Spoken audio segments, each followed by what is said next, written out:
and gentlemen, this is the main event of the evening.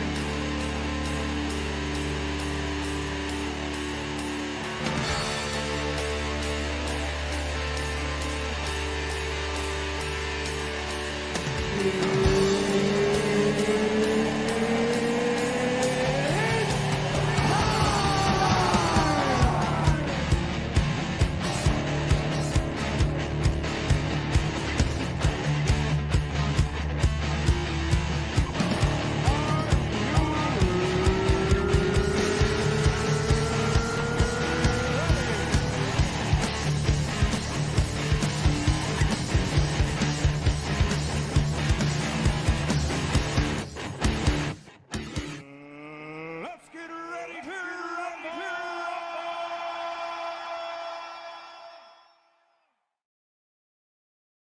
We call ourselves Phenomenova.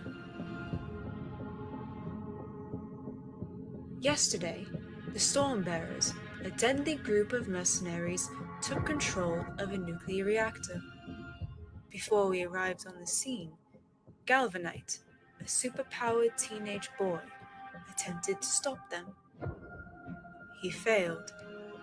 His story ended there that day. Ours began shortly after. Today, I sift through the memories of that day. I will put the pieces together, and we will bring those responsible to justice.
All right. Good afternoon, good evening, good morning, whatever the case may be. Welcome to Cross Exam. Welcome to Drawn and Quartered. I'm an idiot. No, don't start another Let's video. begin. Stop. Tonight on Drawn and Quartered, we have. I almost want to say the twink on Vaughn Coleman, but I won't. Vaughn Coleman's Phenomenova. What is up, Vaughn? How you doing? I'm doing well, man. I'm doing well. Yeah, sorry. It's just everyone calls you that, so it's hard. Yeah, is that what the rolls off the tongue? The fake news media? Is that what they're saying about me these days? All right, and along with Vaughn, we have my regular folks here. Kevin's not here yet, but he'll be here. We've got Alan Alonso, the Holocomics. Konnichiwa. Konbanwa, actually, because it's konbanwa. It's nighttime. Yeah. Amy Lester. Hi. Oh, you're on mic. Hello, Vaughn. Nice to meet you. What's happening, Vaun? Congrats Amy on your Lester on a different channel. Oh, Liz is over there. Oops. If we need the space, I can go ahead and I can be just me. That works. A standby, Matt Cosson. Hello. Hello. And who did you bring with you, Vaughn? I brought two of my cover artists for Phenomenova issue 3. I got Adriana Brown, who co-created the character Vivacity, and then I've got she was actually going to be my original artist, and then we ended up she wasn't able to, so she's coming back though, and we're probably going to do some more stuff in the future. All right, pause that because I forgot to bring up Chad Townsend. Yo, Chad, what's going on? Howdy. Nice. All right, now intro your last guy.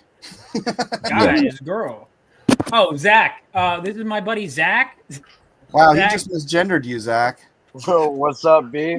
Yeah. So Zach did the one of the latest variant covers for Phenomenova, and Zach, Cool. would you went to Kubert school, right? You told me. I did. Yeah. Yeah, I went QB. 5 years ago. Yeah. I'm working on another book together. So Zach's a good guy, and he's done some great art for me, and he just did an awesome cover. Well, rock and roll. It sounds awesome. All right, so we got. Am I supposed to draw? By the way, I have no artistic talent. Nah, you can be our Jeff Potts tonight. Jeff's not here tonight, so you can make really show or something. comments and just be generally odd. Okay. Well, that's my specialty, Mike. Awesome. Well, tell us about Phenomenova and tell us why we're drawing it tonight. All right. So Phenomenova issue 3 is coming out soon. So Phenomenova is my superhero story. I've already got issues 1 and 2 done, and 3 we're about to hit 15 pages done in terms of inks, and then a bunch colored. Wait, I have the wrong thing. You just put yourself up. There you go. So issues 1 and 2 are already done. It's a superhero story set 20 years after World War III and follows the son of a veteran who strikes out to become a superhero.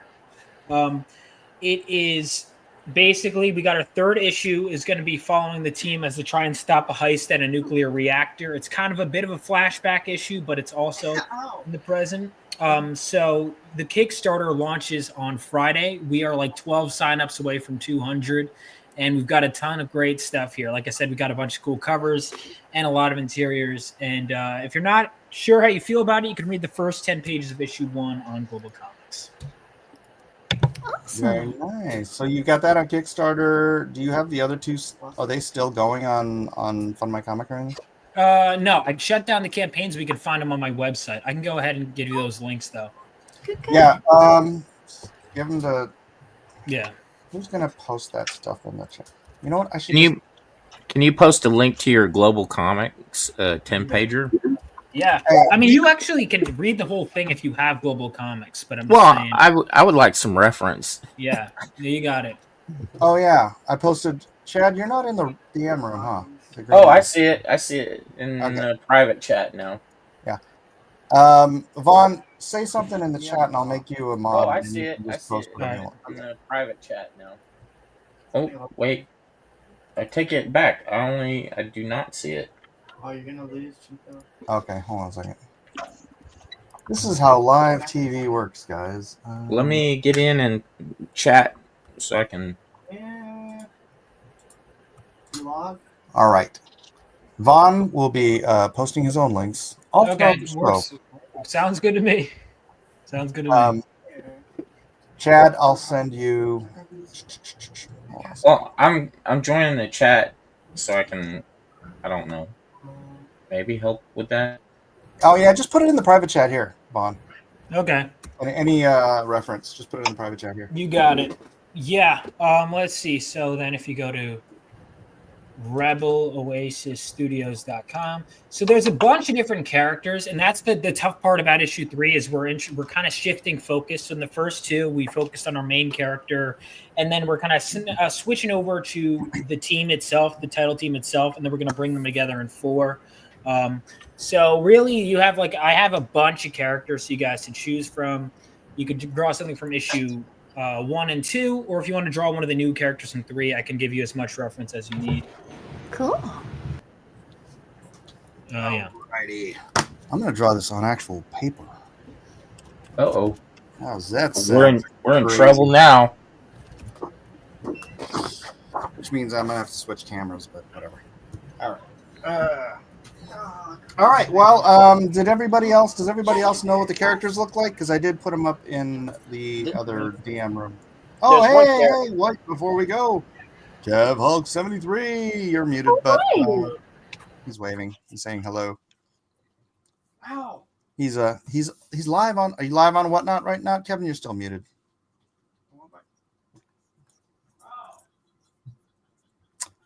Well, Kevin doesn't want to talk to us, apparently. I'm seeing if Adriana's in or not.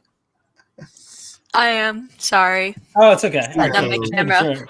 Oh no, My it's all good. setup is not great, so apologies if I have bad video. Oh, Sure. that's just fine. All right, let's see. Private chat. All right, Vaughn's put up the. Yeah, put in some of the links. I'm shilling myself a bit. You know what? I'll throw in my while I'm here and I have full control. I'll just throw in my YouTube channel as well. Yeah, do it. Why is your head so big? What kind of My size is head? your What are noggin? you? All right, I'll move back. Jesus, Mike. He's got I an think above average ego. Yeah, exactly. Well, I thought you were going to say intelligence, but it's all right. Of course you did, because you have an above average ego. That's why you would say that about me. All right. All righty then. So it is 7:11. We're all here, so I'm just going to say 1, 2, 3, go. We have until 9:11. 9/11. What is that? Is that 2 hours from now? Because I'm Eastern. 2 hours. 2 hours. Yeah. I remember where I was. Wow. And I we're gonna do, remember that day. Yeah. and we're gonna do what any character you guys can pick any character from my book, right? Or is it Right? Okay, cool. Any character from the book, and then you know, if you want to use the art for anything after the fact. So it's being the first time on the show, do you play music in the background? Do we talk about our feelings? Do we We talk about our feelings. All right. Particularly about any abuses we've suffered in the past. This is really more like therapy than anything. Wow. See, I didn't. All right, I don't need to hear about your feelings. Oh, here we go, Vaughn. Here we go. It's all about you. Huh? It's not about. Well, I guess it is actually. Vaughn will have to explain why he did not kill off that character in the first issue. All right, yeah. Well, let's get into that. You know, let's just get right into that. So, Mike, Emotional therapy. Mike did a review of my book. I did. And one of his biggest criticisms, and it was really odd because they go through the entire book, and every single time he's like, yeah, but your main character should die, or your main character should get I didn't say scarred. your main character should die. Oh, I just said a you friend. should suffer some sort of traumatic, you know, incident. Yep. He can be resurrected. What is this with dying kids? Like, kill them all. It just raises the stakes, man. I'm a No, big but it fan was of steaks. Short class. You like steaks? I love You like steaks. medium? Medium well? Medium rare, of course. Lady Celtic Moon says, Vaughn Coleman, Mike is going to be a grandfather. I am a grandfather. My grandson is still here. We just had dinner. We had an early dinner, and I'm like, I have a show at 7 because Vaughn made me do this. Yeah, I made you do this. Yeah, you didn't want to. Yeah. And my daughter is pregnant, so we. That's pretty quick. And then don't tell anybody. But my son's wife is pregnant again too. So Wow. We're going for 3-peat. The apple doesn't fall far from the tree, does it? Right. Wow. You know that go forth and replenish the earth thing? That's like multiply. our bumper sticker on our car. Yeah, That's the Miller loaf. That's the fill Miller. the world with your children and offspring. That's how you do it. There's not enough Millers in this world. So very, very exciting times here. Are any of them naming their kid Elliot? Elliot? Dang it, that's going to take me too long to get to. My media assets won't scroll. What the heck? The moment has passed, hasn't it? Dang it. What the hell? Yeah. Why won't my media assets scroll? Mike, we've got to go through your resume and see if I've read any of your stuff besides Injustice. Yeah. You want to go through 33 years of my professional Well, career? I have this cool site called Comic Vine where I could just kind of look through it in 2 seconds. Oh, there you go. That's much easier. Isn't that cheating? What do you mean? Why would I? Well, how would you go about it, Zach? I would talk about, hey, what have you done so far? And then, all right, what have you done so far? You want me to go through my 33-year professional career? No. In 1992, I got work at Malibu Comics on a book called Pretty. I did the covers for the newsstand editions, and I did the inks for the interiors. And I moved on to doing a lot of other work for Malibu at the time. And then shortly thereafter, I got work on Cable issue number 12. Wow. My first Marvel work. And that was Fancy. very shortly followed by working on Triumph at DC Comics. This is all keeping me from working, Vaughn, just so you know. Okay. Well, Thanks, Maybe Vaughn. that's his plan. So I gotta ask. So you did some work in for Marvel. Was that during the 90s? Yeah, that was 1994. Was this I think. before the bankruptcy when they started letting people go left and right? No, that was late 90s. Late 90s. Okay. Early 90s was still the boom. Because my teacher at the Cooper School, he was Darren Ock. He used to be the editor at Marvel at one point in the 90s, and he would tell us stories about funny stories, and he would just be dying laughing because he would say during the bankruptcy period, everyone was getting let go, so every day, every week, people were just crying out of the offices, people who were doing freelancing and just doing regular one-off in between issues. And then what Marvel do, he would say that Marvel would have the local schools would for the children would have field trips, so they would walk them through the offices of Marvel and whatnot. And one of the guys got super pissed off because he got fired. And when the kids during a field trip, he was like, "That's it, kids. That's it. Marvel's dead. It's completely over." And all the kids were like, Darren starts laughing. He's like, "Oh, all the little children were crying. They were traumatized. They didn't know what was going on. They thought all the superheroes were dead or something like that." I need names. Who said this? He wouldn't give up the name of the artist who was but he said it was the funniest thing. He was laughing so hard telling that story to us when we were in class that he was crying, bro. He said it's one of the best stories he's ever had. Man. Open image. Your Batman, old Batman stuff was pretty cool, Mike. When you're drawing cartoonier. He's saying he doesn't like your current stuff, is what he's saying. It's a backhanded compliment. No. I like that stuff. Wait, what Batman stuff? Didn't you do some Batman stuff a long time ago? I did some Batman Arkham Unhinged, Arkham City type stuff. Yeah, but you were drawing a little cartoonier back then, weren't you? Oh, I don't think so. So I'm looking Maybe you're thinking of Frank Miller. I've heard of that guy. So you don't want me to dig that stuff out then? I'm trying to think of what you're talking about.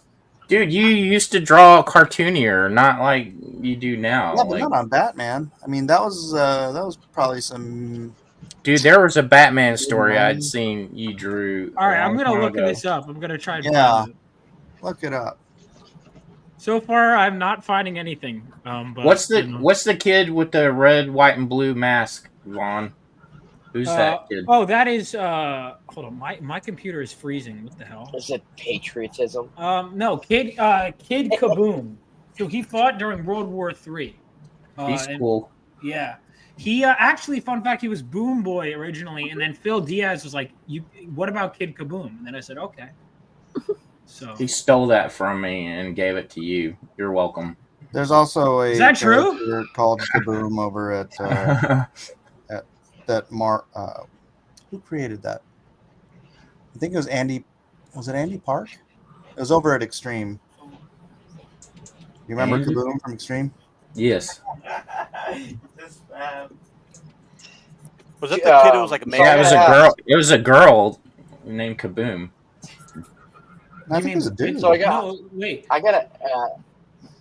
Are we in different universes or something? Yes, I'm thinking there's a Mandela effect going on. No, wait, because there's a girl named Boom Boom in New Mutants. Yeah, there's Boom Boom. Is that that's from X-Men, right? Yep. Yeah, she's from. Well, she was New Mutants. New Mutants, but she first appeared in Secret Wars 2, which is, by the way, one of the worst. That's so bad. Secret Or Wars X 2. Factor. One or the other. Well, no, she first appeared in Secret Wars 2 and then joins X Factor and then joins New Mutants. Yeah, you're right about that. Yeah, wait, no, she joins. She's in the 4 issue. There's the Exterminator. She was in that, and that was like the bridge between X Factor and New Mutants. I had forgotten about Secret Wars too. Yeah, and then X Wars. Yeah. I just kind of tossed her around for a while. You know, I gotta say, Secret Wars that was done by, I always forget how to pronounce his name, was Gabriel Del Lato. It was like an early 2000s run where they go over to Latveria and they have to take down Doom Castle, like what was going on. So there was like a few select heroes, but the whole 5-issue miniseries was like beautifully painted. It was brilliant. Huge recommendation if anyone who hasn't read it yet. Yeah, I've only read I've read the Jim Shooter ones, the original two, and I haven't read the 2015 or that one you mentioned. I can't read the I think it was Jonathan Hickman's Secret War with Black Panther. At that point I just couldn't get into it. Nothing on the creators. It's just kind of like I don't know. I think Secret Wars, it's kind of like beating it with a stick over and over again. Hey, Secret Wars 3, Secret Wars 4. Same thing with Spider-Verse. Like, how many these wars are we getting? All of them. Yeah. Yes. Secret Wars 2, one of the reasons that story pisses me off, even down to the title, it's Secret Wars 2, but it's neither secret nor are there wars involved. So why is it called Secret Wars 2? It like has nothing. All right, so it's just, oh my God, I hate that story so much. But the first one's great. Is it because the Beyonders in it? One of the Beyonders, yeah. Well, it's the Beyonder. Basically, the whole story is the Beyonder wants to find the meaning of life. So he's like this unbeatable threat in the first one, and then in the second one he shows up, and he's like, "Hey, Zach, do you remember this? We went through this on my stream like a year or two ago. It was like I remember. He knows everything about the Marvel characters, right? Everything. And then he cannot figure out how to use the bathroom. So Spider-Man needs to teach him how to use the bathroom. He knows Peter Parker is Spider-Man. He knows his whole origin story and everything, but he doesn't know how to use the bathroom. And I'm like, how does that? And they took the time to like explain this story. That's fascinating. I bet he doesn't even know how to use a 3 shell. I remember when published. next Star Trek Next Generation came out and Q, they revealed Q, and I'm like, that's just the Beyonder. Right. Yep. Next Generation, such a solid show, dude. I fucking love the Next Generation. What's that episode? FYI, everybody, we don't do the swearing here. Okay, my bad. All right, no worries. You weren't informed. Apparently, Vaughn didn't get the I note. didn't. I apologize. I'm sorry. It's my fault. All right. Sorry about that, Mike. You stepped off on the wrong foot with me calling you Twink Vaughn Coleman, so I get it. No, I didn't. It wasn't an intentional thing. Although I knew an insult was coming. I was like, Mike is going to start the show with an insult. Well, that's only if you take Twink as an insult. Oh well, no, I'm or sure. A compliment. Yeah, I mean, I'll take it as it was intended. But it was Mike giving it out, so I know it's not a compliment. But no. Oh, this looks great. Sorry, what was this saying? Yeah, I mean, I just finished Claremont's run like an hour or two ago, a couple hours ago, for the first time. Like I finally finished X-Men #3. So that was fun. Wow, was that really the end of his run? Yeah, that was his last issue. I didn't even think about that. Yeah, and then Scott took over, right? Scott Lobdell, I think. Yeah. Does he take over in 4? Let me see. Kevin would know. Was it Nicheza?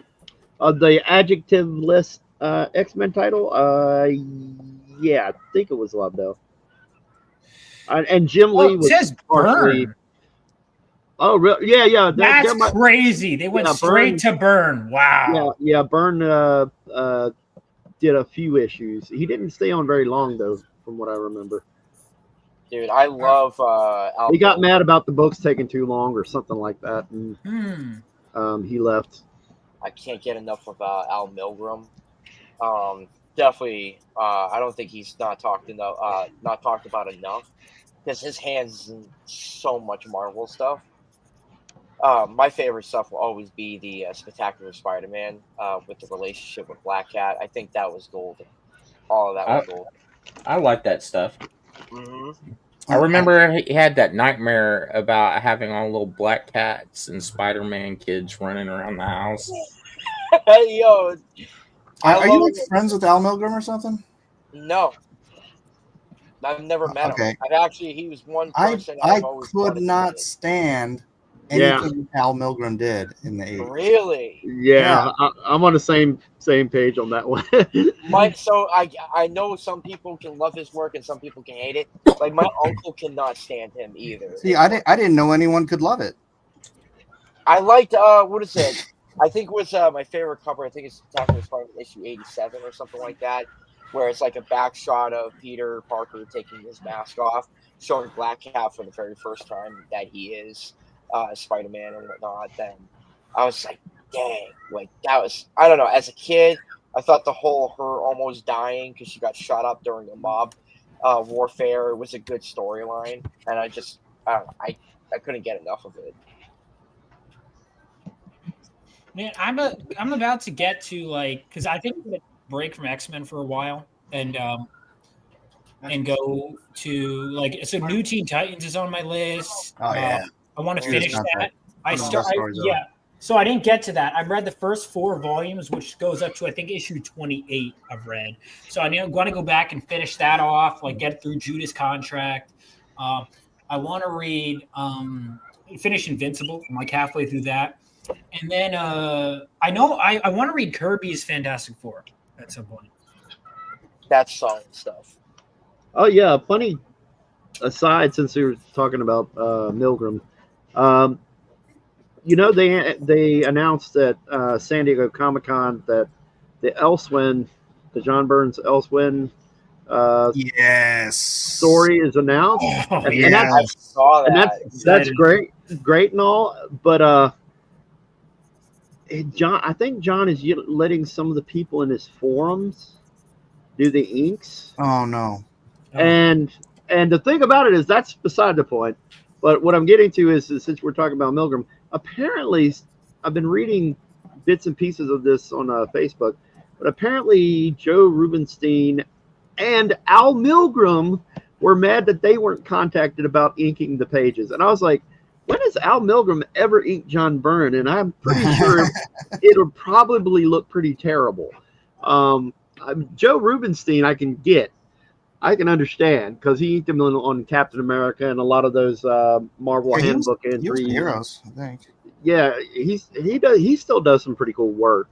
But yeah, the Al Milgrom thing took me by surprise. I was like, when did he ever ink John? Is Terry Austin still? He's still alive, right? No, I think he's retired. The problem with it is with situations like that is a lot of the times you never really knew who shadow inked or just worked on projects in secret without accreditation back in that time frame, especially when creator rights were being fought over and when that was all settled because of the Kirby situation.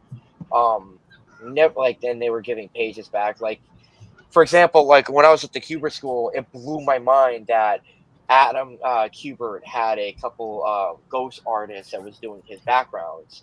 When he, for example, Giovanni Valletta, who worked on John Wick for Dynamite Comics, I think it was, that comic series. Giovanni did some backgrounds for him back in the day. And I was like, what? Really? For Spider-Man Wolverine 6-issue miniseries, something like that. Oh, okay. And the backgrounds, we're talking about trifold, gatefold covers, inside pages that would just span out, unfold, and it's just gorgeous stuff. And I thought, Adam was doing it all himself, or I think that was kind of how all the artists were doing it. So it just shocked me that they would have ghost writers and ghost artists to help them out when they needed it. I did a lot of ghost work back in the early 90s on backgrounds and stuff. I had Godzilla versus Hero Zero from Dark Horse, and I was hating it. I remember that.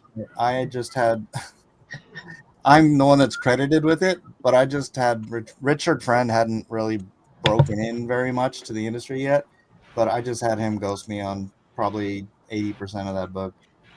That wasn't the first issue, though, was it? With the Art Adams cover, was it? Yeah. Oh, I remember that. I I have think that there's only one somewhere. issue. Really? I think so. Huh. Yeah, so Rich Friend did most of that, and now he's like, one of the best inkers.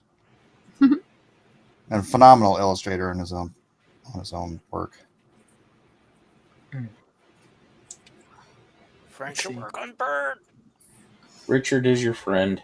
Yeah, Richard I know is my Terry Austin also inked the last issue of Frank Miller's original Daredevil run. His Klaus, I don't know why Klaus didn't do that one.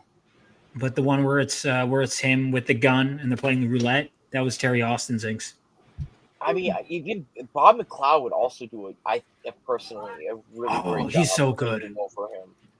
I what's funny, I remember as a young kid, I did not have a good experience with Bob McCloud at a convention. It's probably because growing up, like I was like, hey, he was probably having a bad show or something like that, or whatever. But yeah, no, his inks are just amazing. Yeah, he's doing a lot of Captain America stuff. That's around like issues 300 and above. I'm seeing a lot of his name on those. Great stuff.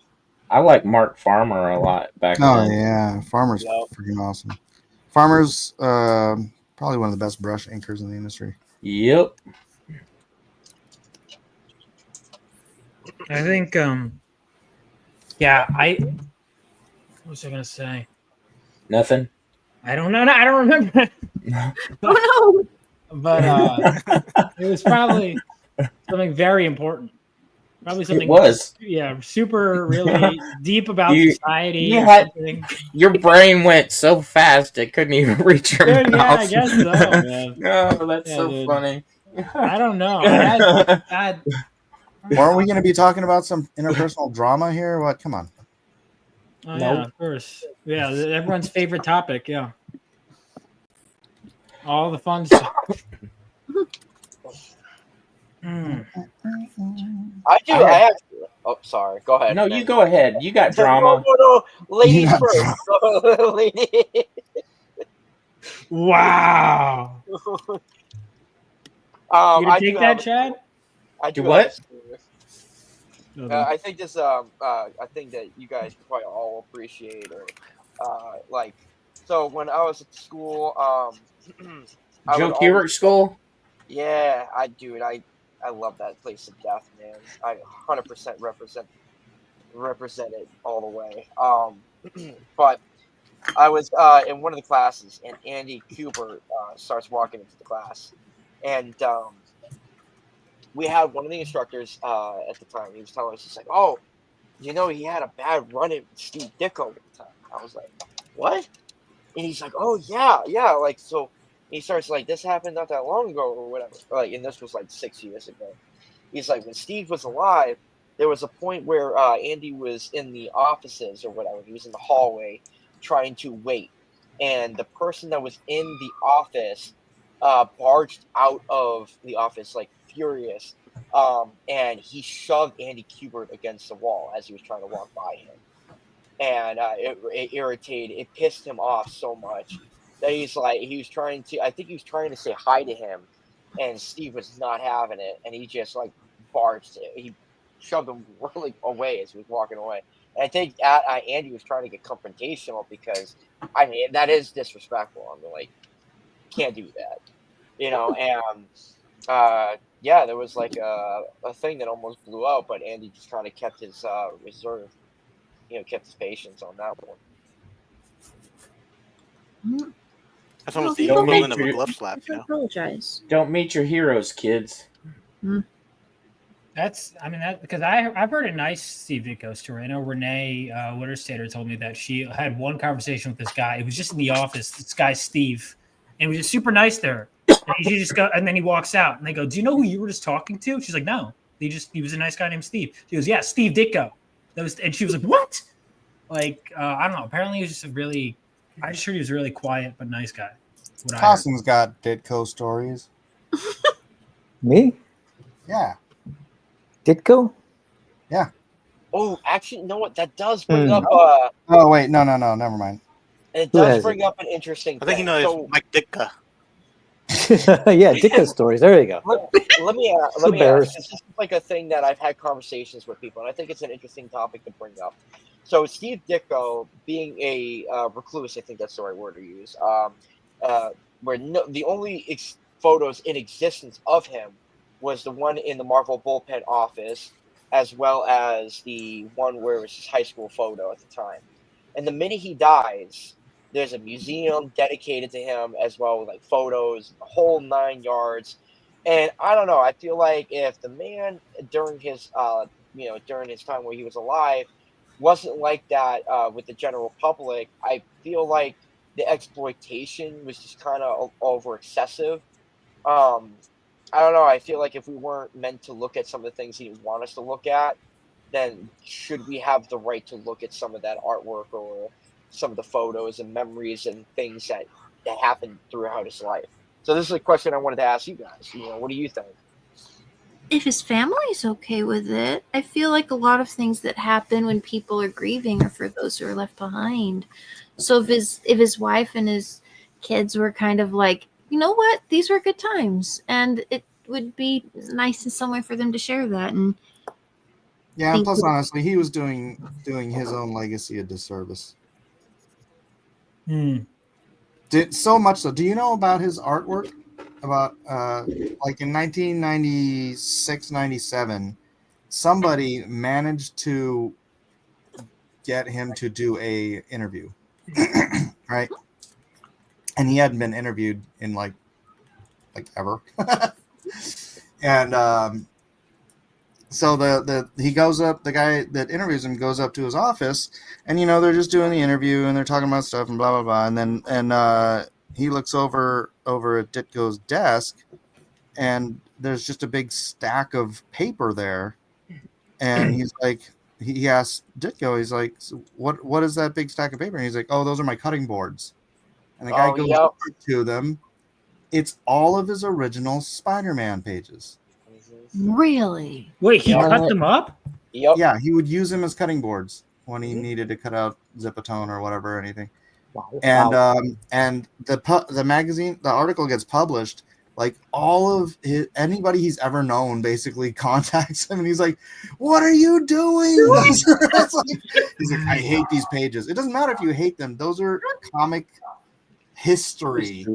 By the way, every single one of those pages could buy you an apartment, probably. It's like, dude, that is insane. Yeah. See, I feel I kind of get like where Steve's message, where he was trying to, like, he didn't care about that because he knew he didn't want to be remembered for Spider-Man. Well, that's unfortunately that's what he. Yeah, that's. Yeah. So what was he? What did he want to Mr. be? A is never going to get made into lunchboxes. Sorry. I haven't read anything outside of his Spider-Man. Actually, Mr. A, I did enjoy some of the Mr. A stuff he had. It's all based on objectivism. He was a super Ayn Rand objectivist follower. So. Yeah, wasn't he like the Question, like based on him, pretty much? Mm-hmm. Did he create the Question? No, wait. Did he create the Question? Kirby, right? It's a good question. No, I don't think Kirby. He created the Beetle. It's a good question, huh? I see. Does none of us know this? No, you're pulling a funny. Okay. I mean, come on. No, it was Steve Ditko.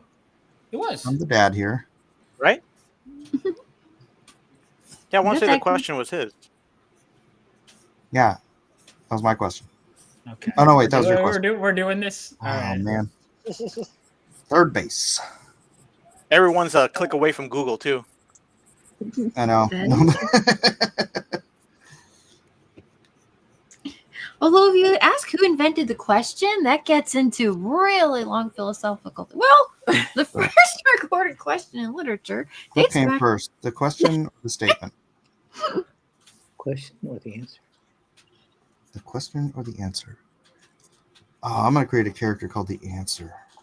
Oh, Trademark, copyright.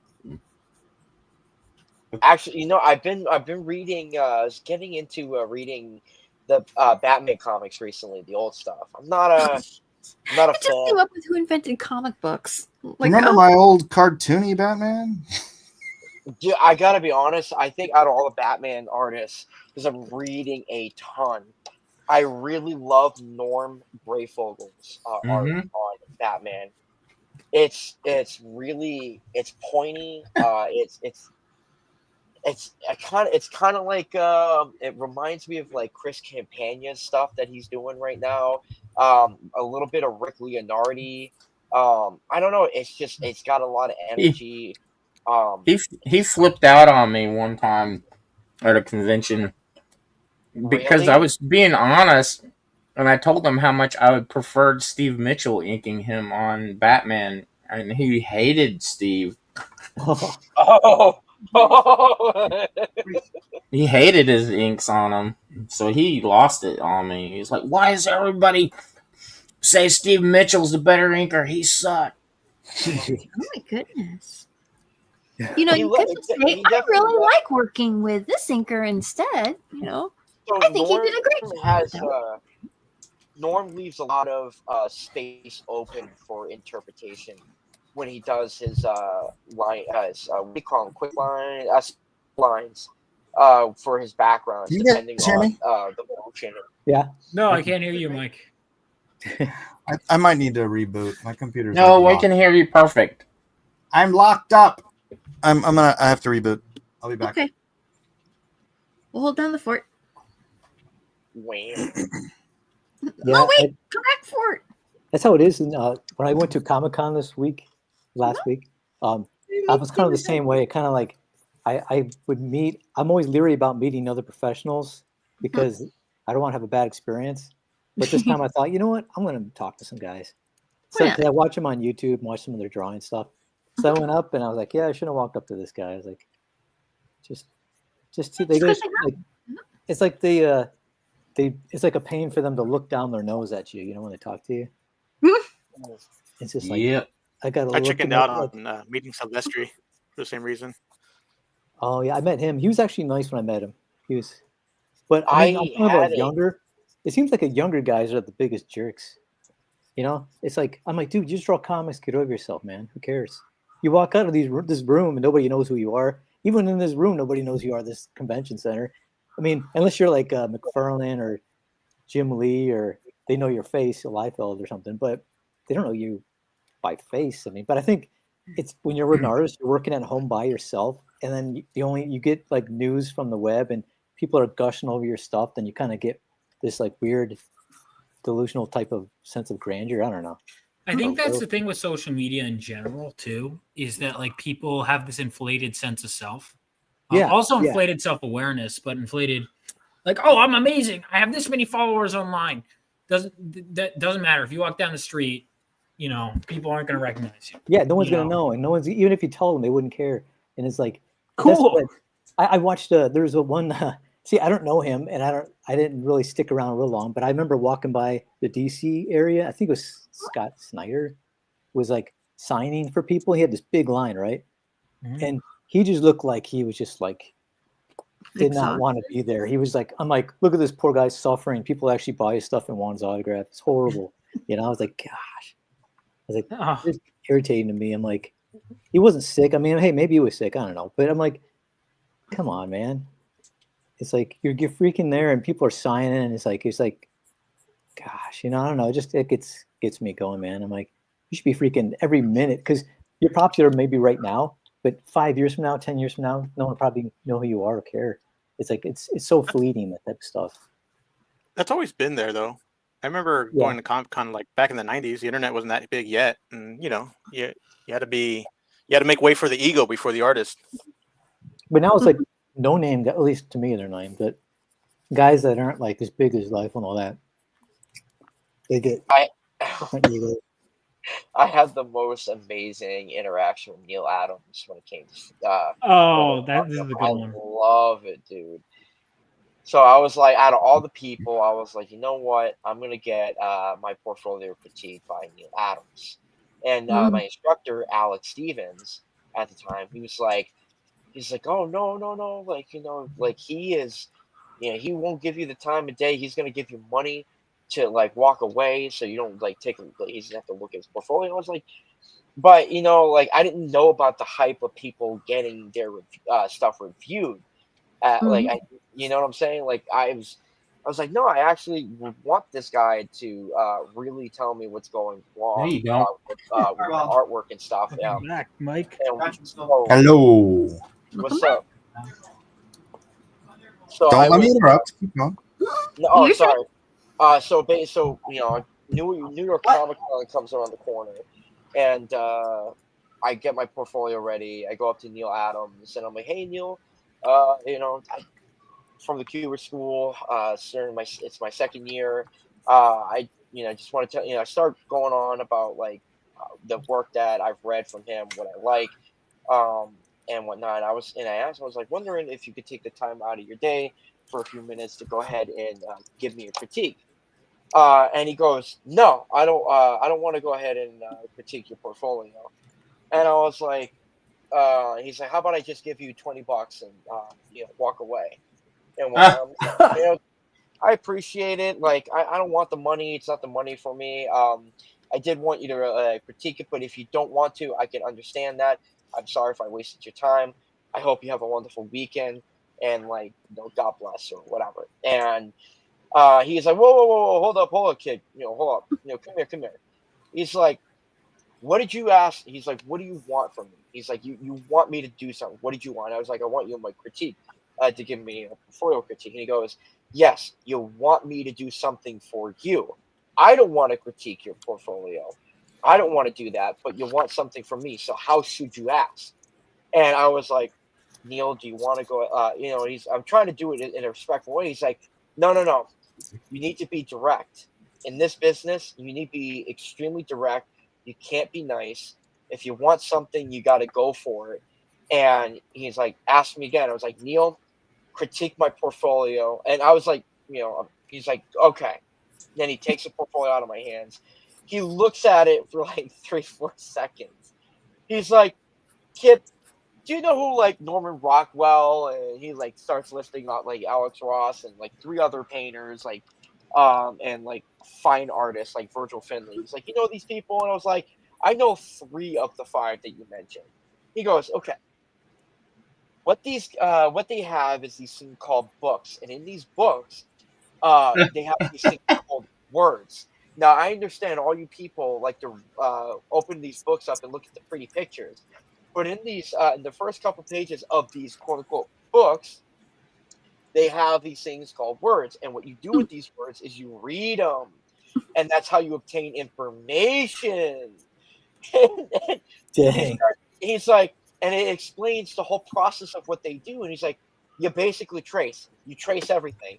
If you don't know something, trace it. If you want to learn something or whatever, trace it till you. He's like, trace it till your face is blue. And I was like, I was getting I knew where he was coming from. I was like, he told that to everybody. That's how they all learned in his studio. To trace?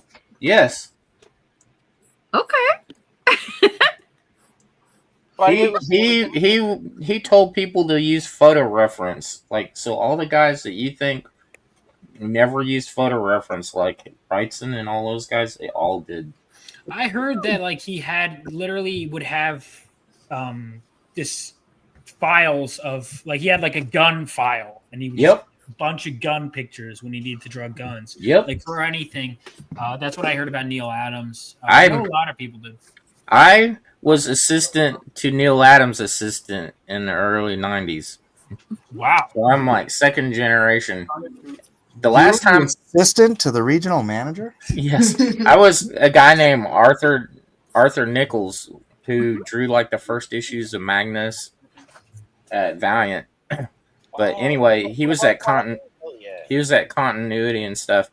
The last time I saw Neil walks up to my table and he saw this Batman print I drew, and he looks at me He looks down at the Batman, looks up at me again, and then just shakes his head and then walks away. Yeah. This is Neil. Wow, man, what a legend! I had a great interaction with Neil Adams because I had no idea who he was. Seems like the only one. Yeah, he sold me. I went to his booth and I bought a Conan shirt, and he sold me the shirt, and I had a little chit chat with him and everything. I had no idea who he was. I just thought he was a nice old man selling a shirt to me. And then like later on, I'm looking up artists and stuff like, hey, that's the guy who sold the shirt to me. What a nice guy. That's What a nice guy. I like him. I had no idea. Who was it. We just talked about his grandkids and what was good at the Yeah, we just chit chatted Valley. about the day and whatever.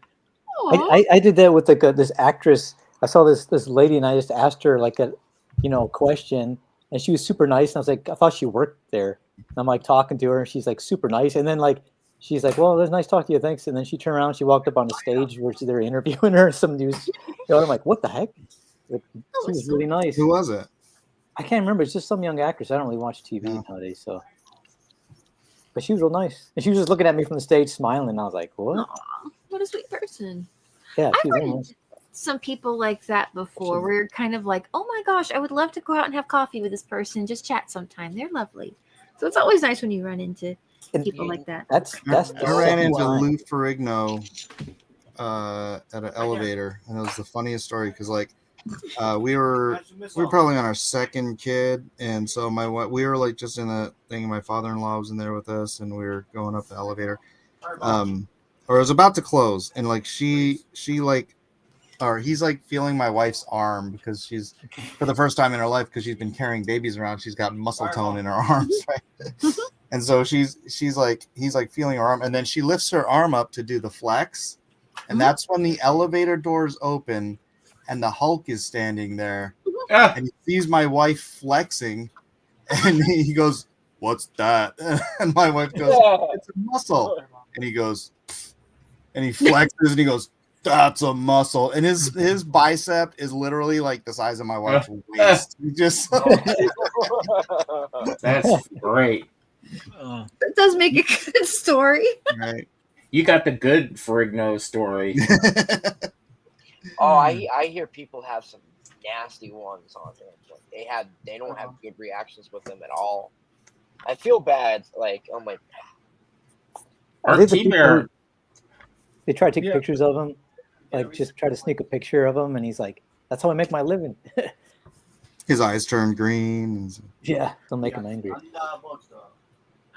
Mike, so who are your favorite artists that like got you into it? They got me into comics? Like the ones that inspired you the most. Yeah, who we blame? Well, in the early who do we blame? In the early years, it was John Byrne and Paul Smith and Walt Simonson, Frank Miller. I mean, I started collecting in 1982. Did you say John Byrne there? Oh yeah. John Byrne. Oh yeah. Byrne's great, man. And then there's little dabbles here and there, like Jim Lee in the 90s and Joe Mad, and obviously none of that sort of stuck around in my art, but my biggest influences, my biggest influence is Carlos Pacheco. I'm so sad that he died. But yeah, he was my favorite dude. What did he draw? Oh, dude.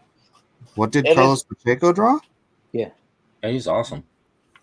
Was he like an old artist, or like he did his biggest thing, his magnum opus was Avengers Forever around the turn of the century. 12-issue miniseries, Avengers Forever. Look it up. Maxi series, dude. Yeah. I have it on my desk somewhere. He also did a run on my desk. Runs on Fantastic Four and X-Men. He did some DC books like Absolute Power and what was that other one he did with the Bishop miniseries was his first big Marvel work, I think. Was the he did. I got to ink him Starjammers on Starjammers, yeah. On Cool. couple pages of Starjammers. I have one. Oh, you inked him on that? Just a few pages. Oh, that's I got, cool, I have dude. one of them. Yeah, that's Wow. awesome. Oh, That was That's a rad. nice It little feather really in your does cap. suck that Yeah. like pretty much a lot of these a lot of these legends they're just dropping like flies. Like every single time I buy a new book off the shelves, there's another artist or another talent that we just lost. I'm like, no, like, yeah, man. There were George definitely Perez those. was a rough one. That was a rough one. George never was got- such a great guy. I wish I got to meet him. I heard George Perez was like one of the nicest, He's also one of the very, best. Very sweet. Yeah. Yeah. I mean, well, he's in my favorite artists. He'd be up there. Same with Michael Turner is one of those ones I wish I could have met too. Did you ever meet Michael Turner? I knew Mike before he went to Top Cow, and I tried to talk him out of it. Really? Yeah, it was about the same time I was talking about the, Rich Friend. We had a studio called Sealam Studios. Mike's from San Diego, and he had applied to that Top Cow thing. He'd come by our studio, but he had applied to the Top Cow thing, and he came in saying that he'd got how do you say it? Approved. They were bringing him over to Top Cow, and I'm like, dude, you're too. He was so young, and I'm like, you're just gonna end up drawing just like Mark Silvestri. And he's like, I like Mark Silvestri. So, hey, he made the right choice. Should not have listened to me, and glad he didn't. Wait, so you're admitting you're wrong? I was wrong in the '90s one time. I was wrong. okay. Good recovery there. But yeah, I knew I met Mike, Turner and once. it was really sad when he passed away. I know Frega and him were very close. Yeah. I mean, he was like freaking the nicest guy, dude. It was, yeah. Him, I mean, He's he's just talking one about of, nice guys who passed away. George Perez, Mike Perez, or not Mike Perez, Mike Turner. Yeah. It's like, Yeah, I mean, also those are just happen to be two of my favorite artists. hmm. You know who does? I hear people always mention the X-Men guys, but I feel like not a lot of people mention Cockrum as one of their biggest inspirations, and I'm always wondering why, because he was great. Because Cockrum was followed by John Byrne, and he erased him from memory. But Cockrum is so good, though. He's so good. Yeah, but then you have John Byrne. Do you think? I mean, He had great costume designs. I definitely.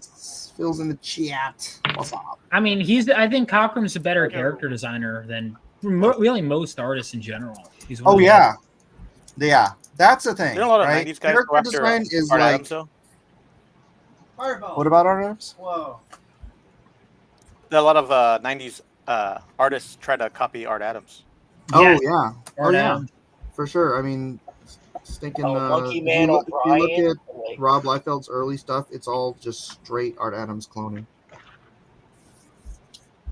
Art Adams, I remember because I read Asgardian Wars, and because I kind of had that similar. I didn't know anything about him and I got to that point in the run. I was like, who is this guy? Like, this is crazy. And I had never read any of his stuff. And he's one of those friggin' few guys that like he never stopped getting better. His work he's doing now is just insanely good. Even though I loved all the stuff he did back then. Mm-hmm. It's like He still keeps so improving. That's almost unfair, amazing, right? right? there's two artists I really want to meet so badly. I've actually hit them up. I was like, yeah, if I'm in Jersey, I really want to get a cup of coffee with you. Come on. Was Chris Stevens, illustrator. That's his Instagram. Beautiful work, dude. Beautiful stuff. He's sick. And Jonathan Wayshak. Oh, he's sick too. Wishak's awesome. Mm-hmm. His own little art, his own art books like Dystopia and Myopia and those little I think I might have met him in the 90s. Dude, it is I know that next name. level, man. Wayshak is awesome. Hard recommend. Zach, I'm looking at because Zach and I are going Terrificon. The Terrificon lineup. Oh, I got one better. One of my influences also Paul Smith. Ooh. Yep. Paul Smith ended up. We became friends because we were doing the Wildstorm tour together when he was on Leave It to Chance, and my wife was voodoo. And so he actually ended up coming to our wedding. Oh, nice. That's rad. I love Paul Smith's art. Like, even though it was only he actually did the last full Claremont issue. Was Paul Smith came back? Did he wear his leather jacket to your wedding? Did he wear that? I didn't know that. He might have. He did drive his motorcycle down from Thousand Oaks. Oh, Adam Kubert is a big motorcycle guy too. I'm looking at this list for Terrificon because normally Zach, who's there? Normally Milgram is there. I would love to meet him for the first time. I've met him a few. He's nice. He's funny. But Al Milgram, yeah, his name is everywhere. I mean, like, if you read anything, I think in like the 80s, 90s, he probably did something. Yeah, he ruined all kinds of artists. You don't like Milgram? Oh my god, Man, you guys suck. I would grit my teeth anytime I saw Al Milgram inking somebody that I liked. Yeah, I'm a Hulk collector, and he did some. I'm sorry, I don't want to be mean, but it is. Okay. He did some atrocious Hulk issues, man. It was. Oh my goodness. I think he got a lot of work because he drew a lot of stuff on a page really fast, but I think that's about. I just figured he had one of the editors like kids hidden in a basement somewhere. Jeez. Is somebody on life support? Al Milgram. Yep. I keep hearing the beeping. I'm like, No, that's the bomb. Oh yeah, someone mentioned it in chat. Yeah, I do want to mention. I do have an art contest going on. You can enter, and yeah, just post your art with hashtag Phenomenova fan art. The winner will get voted on, and we'll get a free copy of the main cover of Phenomenova issue 3, and they'll get their art featured in the book. Isn't that fun? Yeah, we are. The same guy won both art contests, so we got trying to dethrone him. Was it Eric Bienaltowski? No.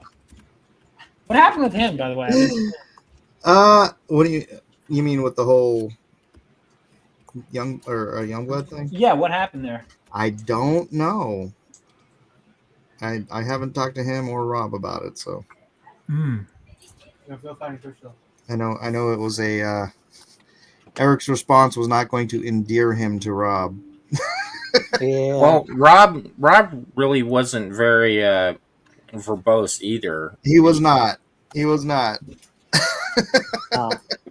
I just responded. I'm like, I hope this gets resolved because Eric is a fan and people do misunderstand each other. So yeah, it's just like when you're dealing with pros like that, it's like you kind of have to tailor your words really carefully because dealing with some egos, no matter Maybe. what. a little bit. But it's possible. Yeah, but there's egos in the comic industry. Yeah, that doesn't happen. Yeah, well, nobody deserves to have an ego in the comic industry. But they got him. You know, it's funny. I met at Comic-Con. I met a Japanese artist that I did not know was going to be there, and I was just wandering by and I saw him, and I'm like, "Hey, you're pretty good." And then I was speaking some Japanese to him, and then I go, "Man, I'm surprised your stuff's not published by Viz or something like that over here." And he goes, and then his manager's like, "Oh, it is." And I go, "What is it called?" And he's like, "Riot." I'm like, "Riot?" I'm like, "Oh man," I was like, my jaw dropped because I was like, I always look for that book. Any comic store I go to, Riot from Viz, and I'm like looking for the collection or single issues. And here's the guy. He's got his original pages right there. And I'm like, I was just like gushing over it. Did he have the books? You could get them. No, he didn't have any of the books, but he had the original art for really cheap. It was like $270 a page for different pages. No way. Yeah. Yo, imagine getting your hands on some Berserk pages, dude. Dude, oh my gosh. So I bought a sketchbook from him. And dude, I was like, dude, I want to. Yeah, I was like, the next day I brought my brother and my wife over to meet him, and he was all smiling and he was like, first time at Comic-Con, but he was like, he smiled and he shook all our hands and he gave us thumbs up. He goes, "See you next year." I was like, I hope so, man. You better come. This is awesome to meet you. I kept calling him Sensei Satoshi, because I'm like, dude, you're Sensei, man. And he didn't balk at it either. Man, that's awesome. You know who I really want to meet so badly in the anime field or the manga side of things? Junji Ito. Who? Junji Ito. Yep. We were just talking about it on my last stream. I still need to read. Artist? Yes, he does, this stuff's amazing. Uzumaki, Jiro, Spiral, Smash, Spiral. Like, there's just like so many stories. He's good, but it's so creepy, man. Yeah, dude. Yeah. That's kind of the point, So that artist probably didn't have as much of a, I don't know. In Japan, it's a totally different like vibe. Like here, it's like you might have some like fanboys and super fanboys and stuff, but in Japan, it's like, dude, mangaka are like worshipped. It's crazy. That's crazy. Yeah. As they should be. I had girls like literally crying when they met me in Tokyo. Wait, what did you do that was big over there? Injustice. That was big over. They like dude, it's the comic number one digital comic in the world. Well, that I know because I read it. Japan is in the world, Vaughn. I was like, Japanese read American books. Yeah, but I didn't know that they read our books. There are comic books. You know what the world is, right, Vaughn? Yes, yeah. Like, I read your stuff. North I read your America stuff. I read when Injustice issue 1 or Injustice year 1 was coming out. Because I remember. All right, so I'm going to tell you, Mike. So when I started my YouTube channel, I would make Injustice videos because I was so excited for the Injustice game. You can still hear my middle school voice if you go back to my old videos, some of my most viewed videos. And during that, I remember in the I wish I reviewed the Injustice comics just so I could bring them, but I didn't. Oh my God, I should have. If I had known that I'd be on the stream with the artist, I would have. But I would talk about the game. But I did read those when they. Wait, you did know you were going to be on the stream with me. What are you talking about? Not 12 years ago. I'm saying if I had known if I had known when I was reading those at the time and I was making Injustice videos, that 12 years later, I'd be like on the stream with the guy doing them. I would have. But I remember reading those like as soon as they came out because it was week to week, and I remember going, "This guy's a total hack."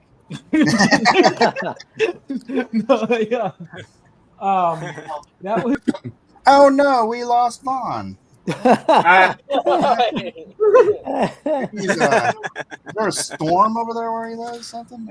Tsunami. How that feels, Vaughn. Tsunami. That feels. Oh, so the storm must have settled. Comic Artist JW says Japan is in the world, Vaughn. No, but I mean, obviously, there's the. Did you have like a favorite page? Obviously, the most iconic is where Superman kills the Joker. But did you have like a favorite? Yeah, I sold that for way too little. Yeah. That's. I mean, that scene, and then like Alfred beating up Superman. That was good. Yeah. And then actually the scene where Wonder Woman fights Superman before the Olympians. That was like, or before the Greek gods. I like that scene because I choreographed the whole fight, right? So like I'm like, she's just gonna fight dirty, and the editor's like, yeah, do that. So that's why I had her gouging his eyes with her thumbs, and breaking his elbow, and like all that kind of just dirty fighting. So because she's a girl, it doesn't matter if they're both mega powered characters, even if they're equally powered. She's a girl. She's not gonna be as strong as he is, and so she's got to fight dirty. So that was fun. I read. I don't know you. Let go of my purse. So I read all the Injustice stuff when I was at the Cuba school, and it's interesting since we're on this topic because I liked years 1 through 3. I wasn't really a fan of anything after story-wise because it's kind of like playing the video game to the stuff that was happening behind the scenes. I think years 1 through 3 was kind of like really touched on pretty much all the topics that was interesting about how things just went totally downhill. But also the biggest thing, because of Superman, I didn't really care about the character Superman at that time, so it was interesting. Like, yeah, I could, whatever. It's an evil version. But then I started reading a lot of Superman stuff, and then being a father, I was like, really started grasping that concept. Like, damn, I'm trying to be a Superman in my life to try to take care of so many different things, and I understood the character. It's at its base level, and now when I think of like versions of Superman where he's evil, just kind of hit and to me in a different way where it's not as interesting because it's like, no, Superman is not supposed to be evil. I understand it's a what if, it's like an Elseworld type of story, and I'm just like, it's interesting now. Like I have a whole different outlook on the character.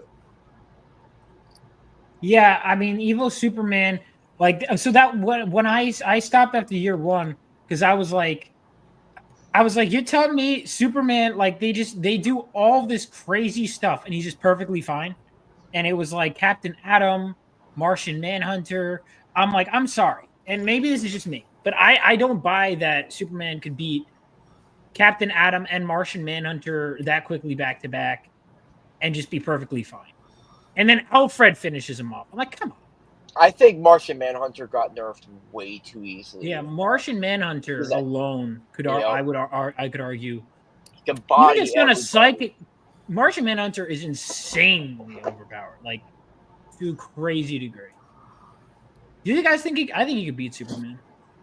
No, because Superman has heat vision, and that's his weakness. It'd be like if Martian Manhunter had kryptonite vision. Yeah. Okay. Okay. But I doubt that Superman's mental state is stronger than Martian Manhunter's. That he can fight off a mind probe that he can win. Yeah. Dude, let's go. I could go tit for tat because Martian Manhunter is my boy, bro. I defend that character. Dude. Well, that was one of the scenes I got to draw. You killed him. Manhunter. So I blame you. Yep. Did you kill Captain Atom too? I did not. No, I did the scene right. I think that was Tom Derenick. You got to draw because it was 3 of you, right? It was yeah, it was me, Tom Derenick, and Bruno something. Mars. Did you guys talk to each other at all, or just sometimes we'd message each other? Did you ink your own stuff, or did you just pencil it? I ink my own stuff. Oh, nice. Tom inks his own stuff, and Bruno has an inker. He's part of the studio. What did you who do you think are the best inkers, like comic book inkers? Since you were throwing so much shade at Al Milgrom. Mark Farmer, Tim Townsend, Alex Garner. What about Klaus Janson?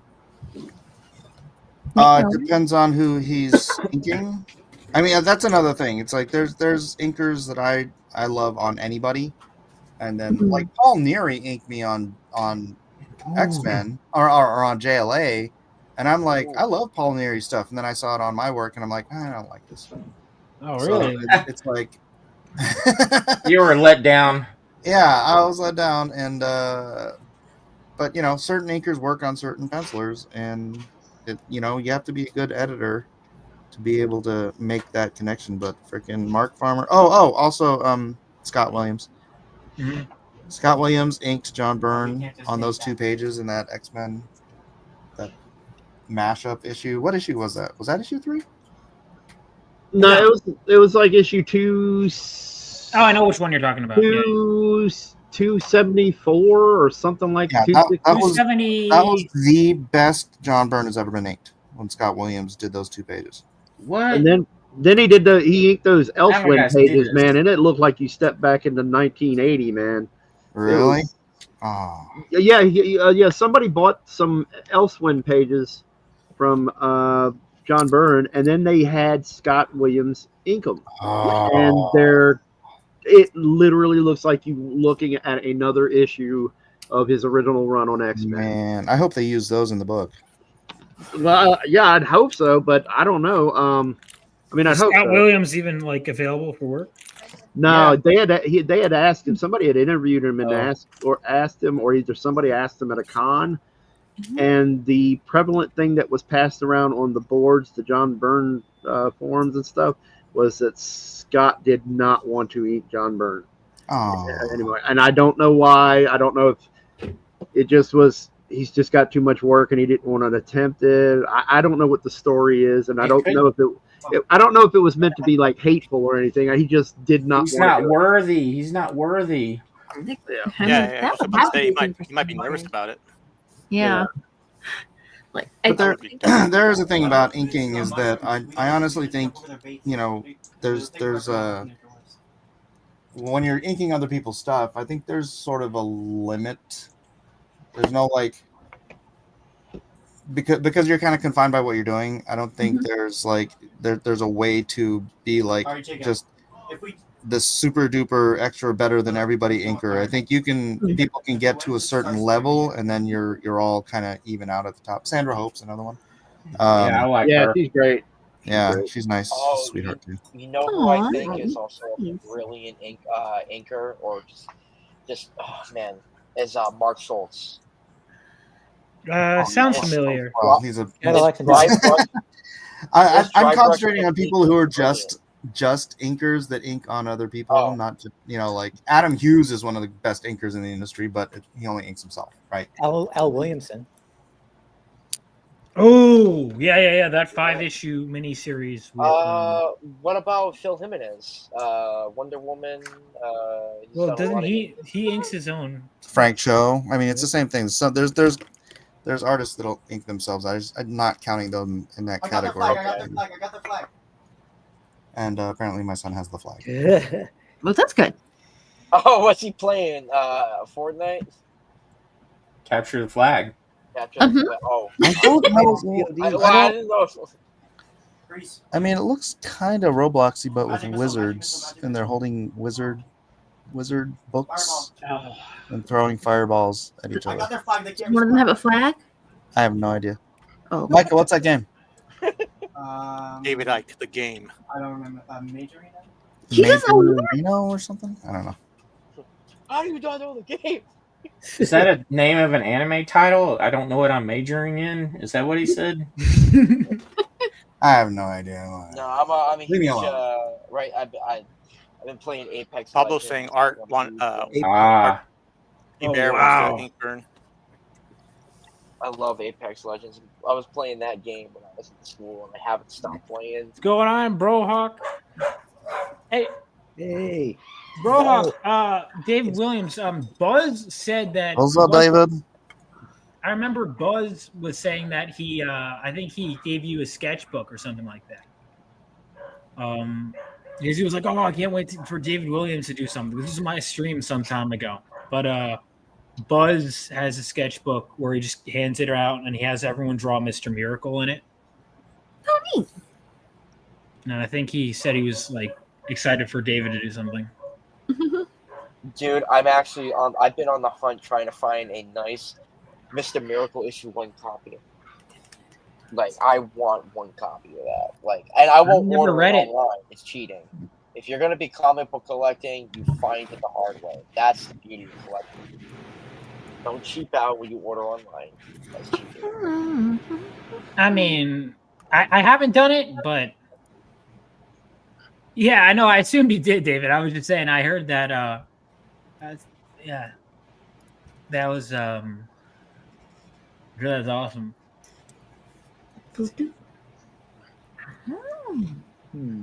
Yeah, I see Buzz on Whatnot now and then. Yeah. No, I told him. I was thinking, he was like, "Oh, that guy." He's like, "Yeah, no, I don't like." Yeah, that's the usual answer. Hey, what's I don't remember what he said. I mean, I'm sure Buzz had something funny to say, but I for like me, I don't remember it. Oh, David, you didn't do anything. Oh. I've done that before too. Not deliver, but have a sketchbook, then you give it to somebody, and then it just disappears. It's like, oh, all right. Actually, I was doing a mashup. Not a mashup. What do you call those? Where you do Yes. you get 11 by 17, and then you draw a bunch of characters on it, and then you give it to different Jam artists. piece. Yes, Right. jam board. So I was doing a jam board. It was me and then Ed McGuinness, and then I gave it to Paolo Pentalina, and the son of a freaking dude, he lost it. Oh, I'm like, dude, Lost, quote unquote, or he just lost it. He's like, it's okay. I'll start another one. But I'm like, I have to get Ed to draw something else on it. So annoying. Hey, Mike, I sent you in the Twitter chat. I sent you that Scott Williams double page spread that he inked. I gotta. How much time do we have? Just curious. Never enough, Zach. Probably about another hour, I think, or a little under the hour, probably. Yeah, we got 50 minutes. Yeah. Oh! Are we doing color or is it black and white? I'm doing color, so. Oh, okay. Nice. Yeah, Mike Yeah. wants one up. Dude. Oh my gosh. Whoa! Who did that one? my God. Beautiful. Scott John Williams on John Byrne, right? Oh, You yeah. really need to zoom into like that side with Cyclops and Iron Man and stuff, and First you of really all, see some of those. that is the best. I don't care what anyone says. That will always be the best Cyclops costume. Yeah, yeah. 100%. Everyone always likes the 90s one. I think it's fine. I think it's good. But the one with the thing over his head, Yeah, that is the best Cyclops costume, in my opinion. I'm with you. You know, I gotta say this, man, because like whenever I like, yeah, we're all nerds and whatnot talking about comics. Speak for yourself. But it really does. It is such a missed opportunity that I feel that average people don't give comics a shot just to see, just to appreciate the artwork. Like, I mean, we're talking about hours and hours of talent that is just, you know, sitting in boxes that, you know, to an average person, they just pick it up and just read it. Like, man, the amount of amazing stories that are told, and they're just, you know, and I feel like not enough people are just giving comics a shot. No, Like, not at I'm all. sorry, like, it's just that's just my my take on it. Dude, Yeah. I tried so hard through like all of college, high school to get friends into comics. They read mine. Yeah. That's about You know, it. you know what's funny about this I got, piece like, is one into this doesn't look like Scott Williams inking John Byrne. It looks like the best version of Terry Austin inking John Byrne. That's what I was gonna say. Yeah, it's one of those things, man. It just looks like you step back. You just look at it and you feel like you step back into his original run, man. It's Right. great. I see, because I'll be honest, my understanding is like very pedestrian when it comes to this kind of thing. But I do notice, like, certain people will notice. Like, I personally, and this might be a hot take, but I think Frank Miller's at his best when he's inked by another artist. Like, Yeah. Like, I think, you're Well, right. not anymore. I think Frank Miller's past his expiration date. yeah. Well, yeah, Frank Miller's better without a stroke. Later. Oh. Dude. Damn. Jeez. David says, Oh. I don't like it. What do you mean? David, you So- want to come in here and hang out? So, Mike, all right, I want to get to know you a little bit. So, like, tell me, like, you know, Getting to Big know mistake. you. Big mistake. Getting to no, know I'm being like legit. all Like, about Yeah, you. just careful what you ask for, man. it's like it's the first time being on a stream with Chad Townsend. It's with you. So like, getting the chance to talk to you guys, like, for the first time. It's on not on social media, but like on stream, like in person. It's great. So, kind of want to get to know you guys a little bit. You know, just Choose so, a new career. That's my advice, kid. I actually tell that to people now. There's so many avenues to go into in art. All right, I feel like there was a question coming. Did I miss it? No, Yeah, we he got wants to interrupted. know you. I was Wants to know rude. you. Continue, Zach. No. I said it. What was the question?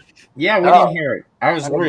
You know, like what kind of music guys listen to? Like, you know, Oh. what is, you know, what kind of like what is your favorite books to read? What is like you know, pick just one. kinda, all right. Yeah, start with one question. We can do this all night, but I don't. Who's your favorite rock band or singer?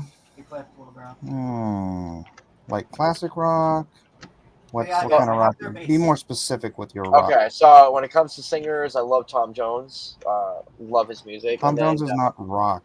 No, I'm just saying, like, you know, it's for like singers, but like for rock and roll, like would be AC/DC. Love that. Mm-hmm.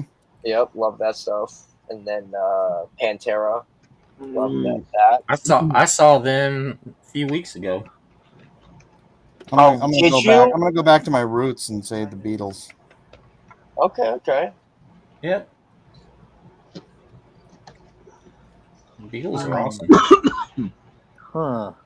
There's so many good bands I like, but it always depends on the mood that I'm in, the music I listen to. I listen Depends on the month. to rock. I listen to like, I don't know what the Chemical Brothers are called. I like Chemical Brothers.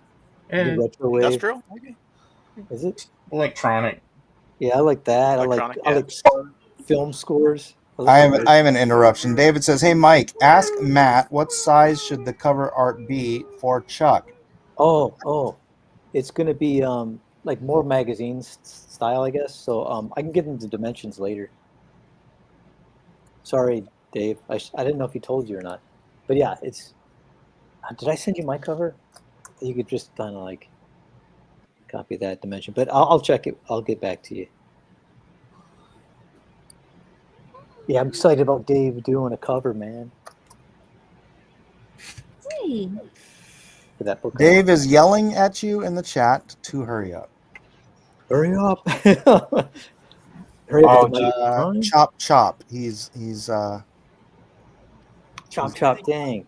Chop. Dude, I would demanding. love to get a cover from Daniel Warren Johnson. I love his stuff. Ooh, Oh yeah. Daniel all right. Warren, I can't get it enough. I love his energy. I like James Cameron better, but Oh yes, dude, did you read the last issue of Ultra Mega? mm-hmm. Oh my god! You know what? It's so hard to talk about that book. Nobody reads it. I like it. I bought only one issue, but it's good art, man. It's a weird story, really weird. But no, Danny Warren Johnson, I like his art. He seems like a nice guy, but I kind of like have a grudge against him because of what he did to Transformers. What do you do? I thought people liked his Transformers. Did people I not? I did not like it at all. Like I bought the first issue. I love it. I'm still buying it. The first issue ended it for me. I was like, one issue and I'm done. Yeah, Jorge Corona is awesome, isn't that? Yeah. All right, go. It's a writing more than It's that. crazy because he's such an organic artist, and those robots look like I just don't like his writing on it, I guess you say. Dude, did you read The Moon is Following Us? I thought that was really good too. I guess. Well, my thing is the contention is the Transformers. I'm a big Transformers fan, so I don't like the direction he took that in. So his writing might be good and everything else. Like I like the what is it called, Murder Falcon? Yes, yeah, that was fun. Yeah, that's how I kind of got to know his stuff. His Bitter Ray Build run was fun too. Yes. Oh, dude, hell yeah, that's awesome. Magic Missile.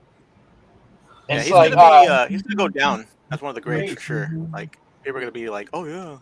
You can see a lot of copycats. I got Divine Light. With I always talk about Ultra Mega like it's a book that everyone's got to pick up and read. And when I talk about it, they're like, what is that? Like, I don't know what that is. I'm like, God, it's been on the bookshelves for like once a month. Like, how are you missing this? It's really weird, but you got to be into that. Kaiju monster fighting, yeah. Yeah. I have to check. Yeah, I mean, I haven't been reading a ton lately. I liked Battle Beast a lot. That is a series I've been really enjoying. It's a fun book. Oh, Ryan Otley, yeah. It's so the writing is so smooth. The Kirkman's dialogue is always really solid. They just talk like people. I just like his writing style a lot. And that's pretty much like a straight. And they're not disappointing. As long as his stories don't run out of gas like they did in Walking Dead. Divine Light. I didn't finish Walking Dead, the show. Even just the show, I was like, all right. There's only so much of a misery fest I could take. Right. I know. He started doing Walking Dead again in the comic. Again? Oh, really? Yeah, they started where they left off. Like they're on like 117 now. What? Huh. Yeah, they started publishing it again. Huh.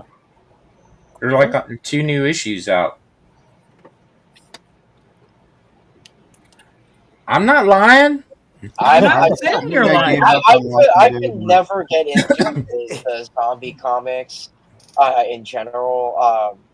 Like, much respect. Like, there's a lot of talent that's going into The Walking Dead or any of the other zombie comics out there, but like, I can't get into it. Yeah, I wrote a zombie story, and I did like 50-page layout, and then I was like, that's good, and I didn't draw it. I don't know, the drawing is like, this is gonna be a ton of work. The layouts are fun. Happy too I much. honestly, I think it has to be like the type of artist for me. Like, for me, I could read anything horror wise with Richard Corbin. Oh yeah, For his stuff, like, I don't know, it doesn't matter what Corbin, man, yeah. Yeah, dude, he just rocks that world. And then anything from Creepy Presents with Bernie Wrightson, it's also solid stuff as well. Man. I was gonna say, if like someone like Nick Klein did The Walking Dead, it'd be like a visual makeover.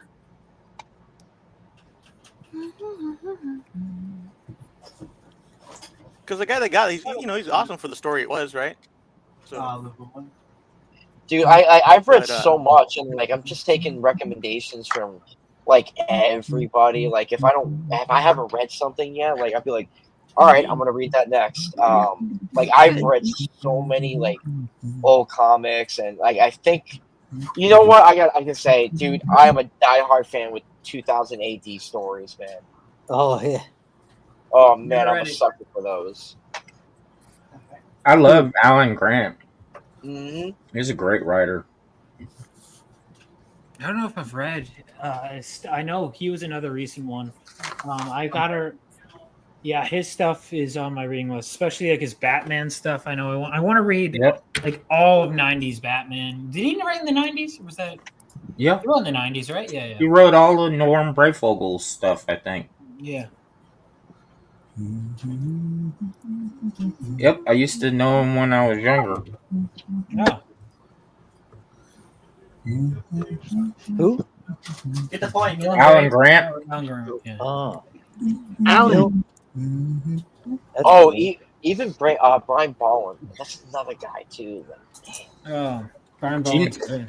do you know it took him 3 to 4 years to draw The Killing Joke? How? Wow. Because what's his face? Have you read that script, man? Wait, was he on YouTube for 5 hours a night? Yep. Dude, that script, I've read that whole script, man. That is a long read. I heard, doesn't it take like a page just for him to, or Alan Moore to describe like the first panel? Mm-hmm. Several pages. Neil Gaiman does that too. I had to read a sample of that as an assignment for school, and oh my god, man, I had to do roughs for the first like 3 pages to The Killing Joke, and yeah, that was brutal, man. That was really brutal. That's crazy. Yeah. I think I've gotten much more lax with my scripts, although sometimes I'm like, I used to be much more like on it with my artists, and I think it was good, but with it, there's like a certain balance. But one of the things I like about writing for comics compared to other medium is you really get to oh, it's real quick. It looks like whoever's drawing this is like merging 2 of the characters. So because Force uses force fields, the one you're drawing, Miles, the one with long hair, is the one with lightning powers. Oh, okay. I thought it was like a future version of him. No, some people have said that. I guess maybe I should have distinguished them more. But Force has darker hair and he's bigger and buffer. But yeah, no, that's Force. Okay. It's a new character. Oh, I have number 1, and I was gonna see if I can get a catch up with number 3. So I it kind of bounces around. No, just drawn Dark Cloud. What the hell? No, it's okay. It looks good. Dark Cloud is fun to draw, dude. Like Dark Cloud is the fan favorite, and he's had like two pages. And he's still a fan favorite character. No, you know what? Like Boba Fett. No, screw that character. So Vaughn, how many of these guys are you gonna kill or cripple? Not enough for you, Mike. Yeah. Well, actually, someone does get crippled in issue 3. Oh, wait, I've said too much. I actually, what is it? I'm a sucker for the guy with the Thermo Man, whatever it is. Thermo? Yeah, Thermo, dude. Yeah, he's got a. He's going to be a fun one coloring wise too, because like his suit is purple in its default state in the lines, and then when it's like a thermometer. When he uses cold, it glows blue. When he uses heat, it glows red. Because he can control temperature. Hot and cold man. Yeah. But no, Galvanite Force. I considered naming him Thermo Man, but then I'm like, But yeah, Force. He uses force fields offensively and defensively. So like he can create them around his hand, and he punches someone, they bounce off and go flying. Or he could create someone around his foot and just jump really high. That's interesting. They can only create them around himself. I came up with that when I was younger. He was one of the first. Force was one of the first characters I came up with. So Force, Galvanite, Dark Cloud. When it was originally an idea for a movie, those were three of my first characters. Except Galvanite was originally called Lightning Lad because I didn't know that was taken. I thought that was my own. And I was so upset when I found out that was a character. That's gotta be sad. Yeah, I was very heartbroken as a. Coming up with a lightning name that wasn't taken was rough, man. All right, who is this Japanese girl that I keep seeing pictures of that on Twitter? Yeah, I don't know. That meme is. I don't get it. Is that from Elon Musk or something? I don't like. What am I missing? She's just a girl in an office with a folder, and like everyone's losing their minds over this woman. I thought she was AI. I just see it being compared to Sydney Sweeney for some reason. What? Yeah, I know. I don't get it. I first saw her. She paid for ads on Twitter. Oh my God, Sydney Sweeney. Yeah, she's got it. Wow, what a stunning and brave take from Zach. Just saying. I think she's mid, but if you've ever seen my wife, you'll know why. Well, I think she's good looking, but she's she's not 90s Jennifer Love Hewitt. She's good. I'm a sucker for Kiki Palmer. I've had a crush on that girl since. Kiki Palmer was good looking. Oh my God! So I was watching. Drew Jackson VP is that? Yes, I was just gonna say that. I was watching this. Drew Jackson VP. I was watching that show. Oh, Kirby, you're not drawing anything. Should I have been? I mean, can if you want. You know what? How much time do we got? All right, I'm gonna learn to draw on air. All right. We have a little over half an hour. That's more than enough time to learn how to draw, probably. It's all in the hips. Oh, thank you, Chubbs. Oh, what was it? What's his name? When I was learning how to ink. Oh my God, man. Oh. I had one of the artists at one of my instructors. He like slapped my elbow because he was like, I was moving my wrist, and he slapped my elbow off the table, and he's like, "Ink with your elbow." And I'm like, "What?" And he moved my elbow because I couldn't get the lines right. But when he did the elbow, I was like, "Oh my God!" He's like, "Yeah, see, you're gonna hurt your wrist. You're not gonna get a straight line. You're not gonna get an accurate line with that thick to thin. You're gonna get it really effectively if you just move your elbow." I was like, "Oh, thank you." You actually learned accurate. Dude, I love that. I miss that place, man. I was like, if I could repeat 3 years of my life again, I would pick that time frame in my life. It was so fun. Yeah, man. It's funny. It's like I taught kids art class, and there's so many kids who would just fight you on like stuff where I'm like, like they're like they didn't trust me at first. So I said, I got to prove myself to these kids. So I went out and I did one of their favorite characters and pinned it up on the wall. And then from that point forward, they listened to me. But it's like before that, they're like, yeah, okay. I'm like, I know what I'm talking about, because they're like, I told them how to do a drawing. And they go, oh yeah, you could do it that way. I go, no, you don't. That's not how you could do it. That is how it's done. And then it's funny though. But then I go, I got to do something. So I did their favorite character and put it on a board when they came walking in. Like, who did that? Yeah. I did that, and I'm like, they're like, they only wanted me to help them, but it's like, it's like, it was like a Final Fantasy character. Oh, okay. They're all That's the way to do it.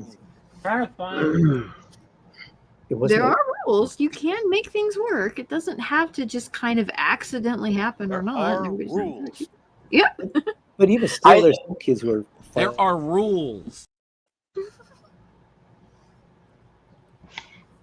I think for me is I think a lot of people need to stop being butthurt if you're doing something wrong, or if your work sucks, and you need to open your ears and listen to what people are telling you for critiques, Yeah. so you can get better. Like if we're investing time to tell you what's wrong with it, pay attention to it. Like I'd be in class, and some of my classmates would just fight on it, like after we're critiquing the narrators or whatever. I'm like, and they'd be like, "Oh, I spent so long on this." I'm like, "Who cares? We've all spent so long on our stuff. That's not the point. You're paying to learn. Like, just shut up and learn." Yeah. How are you going to argue with somebody who's had like how many years in the industry? Like, that's so idiotic. They try to defend themselves, right? Trying to defend their piece of art, and I'm like, dude, I just would shut up, like you said. I just listened to what they said, and okay, I try something different than because I already did it on my own. I could do it on my own anyway. I listen to what these guys. Yeah, and particularly, he made the point: you're paying these people to tell you what to do. And It's not a moral failing to learn. It's okay to listen when people give advice and things like that, and try and learn and be better. Yeah. You don't have to feel like you need to defend The best one is it's my style. Yeah. Yeah. Yeah, dude. Oh, flashback. That's the famous one. It kills me every time I hear it. It's just my style, man. Like, It's my style, man. You know what Neil Adams would have said? He's like, your style is to suck. It's like, dang, man. Oh boy. I was always like, when I was teaching, I was trying to always be like, work around, not trying to insult the kids, obviously, right? You don't want to turn them off. But I would be like, one kid would be like, "Oh, I tried his hand." He goes, "Oh, I know how to draw hands. I just have trouble with the mouth." And I'm like, "Oh yeah, you know how to draw hands? Yeah, that just." I go, "I can draw a hand too." And I just like did this like squibble. I go, like a little like, oven mitt. I'm like, that's a hand, right? That's not what a hand looks like. Because his hands look like your little like turkey feathers or something. There's five fingers. Imagine you start calling and be like, "Shut up, Timmy," and his name's not even Timmy. Yeah. His name's Anthony. I'm like, whatever. All right. I'm going to waste one of these 11x17s on this terrible. How much time do we have? I should have been drawing from the beginning. What? Oh, yeah. How much time do we have? You're going for it. Let's see, about half an hour. I got this. I'm going to draw. I'm going to win. Watch. Let's go. Let's go, Vaughn. I have no artistic talent. Put up or shut up. Hold on. I got to mute myself so I can sharpen this. Is it gonna be like one of those stupid? Sharpen the pencil, ready to go. He's gonna put Vaughn written right underneath the drawing, like so it can hang up on the refrigerator. The fridge? No, I'm gonna sell this to whoever's stupid enough to buy this product. Whoa! You should make that a tier. How Whoever's the tier's name should be like. We're trying to sell your books, Vaughn. Did I say that out loud? I didn't mean that. It would be a really good decision if you got it. It's like a Freudian slip. No, I love my audience. I love my audience. No, I love my audience. I love my retarded audience. They know you, right? I always like those goofy bastards. That wasn't me, by the way, everyone. That was me quoting Vaughn.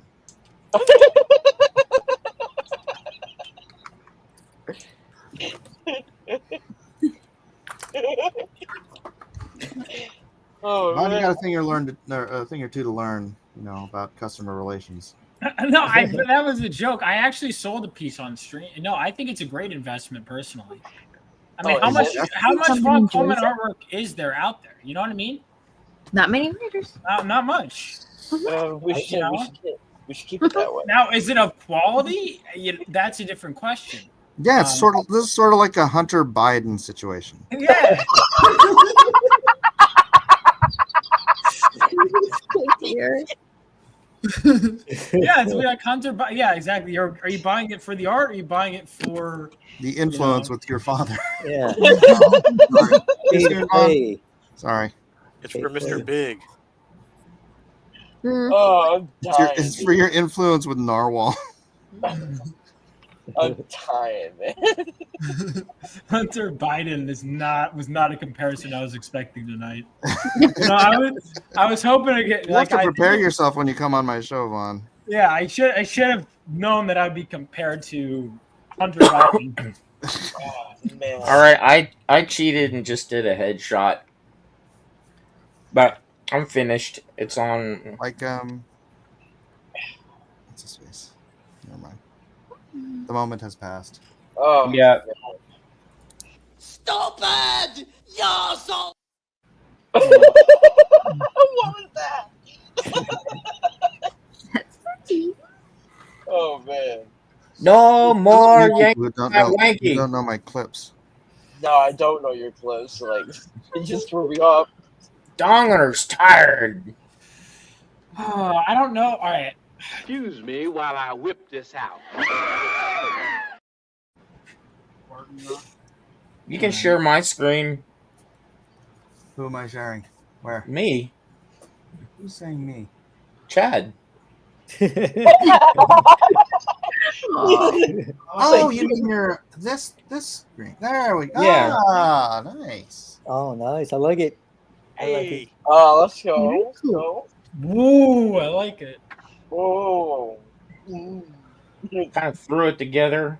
I'm not at my best tonight, but I didn't do a full figure like the rest of the gang. Well, it's just Vaughn's book. Yep. I'm cheating too. I'm not doing feet. Yeah, it's just fun. Fucking who cares? Zach, language. Oh, I stopped myself. Yeah. You know, I mean, I think, listen, one day you're going to realize that this book is going to go up in value. One of these days, kid. Now, hopefully it's in my lifetime. That would be cool. Don't hold your breath, kid. I mean, yeah, I've learned some things about the comic industry. Chad, I gotta say, man, I haven't gotten the money yet, but I've been trying to get some money after all these bills to get a copy of Phantom. Oh, I appreciate it. Thank you. I like all the shots that you post and stuff. You know, I gotta be honest, and it really does irritate me. Okay, because here I am trying to get a full page preview, and you're just doing a process shot of a panel, like, and I'm like, what? Come on, man! Like, let me see one page at least. One page. Oh yeah. Look at that cover. Yeah, that cover turned out a little darker than I wanted. I got that Still glow in the dark cool. one. Good book, Chad. Good job. Thank you. I appreciate it. Yeah, this was excellent. I felt Thank like you. such a, what do you call it? When I did that, man, Vaughn, remember that? It was like a couple years ago, 2-3 years ago. I did a double page spread of all indie characters on it, and I was hitting up everybody to ask permission. And Chad, you were one of the guys I asked permission to see if I can draw Black Phantom with all these other characters. You're like, yeah, go right ahead. And Please. man, I remember. I don't know where I put it, but man, I've been meaning to get that colored. Oh wow, I can't wait to see it. Oh man! Every time somebody does a Black Phantom piece, I do throw it in the next book. So This is already terrible. The eyes are too different. Oh no! Oh my god! Dude, already on our base.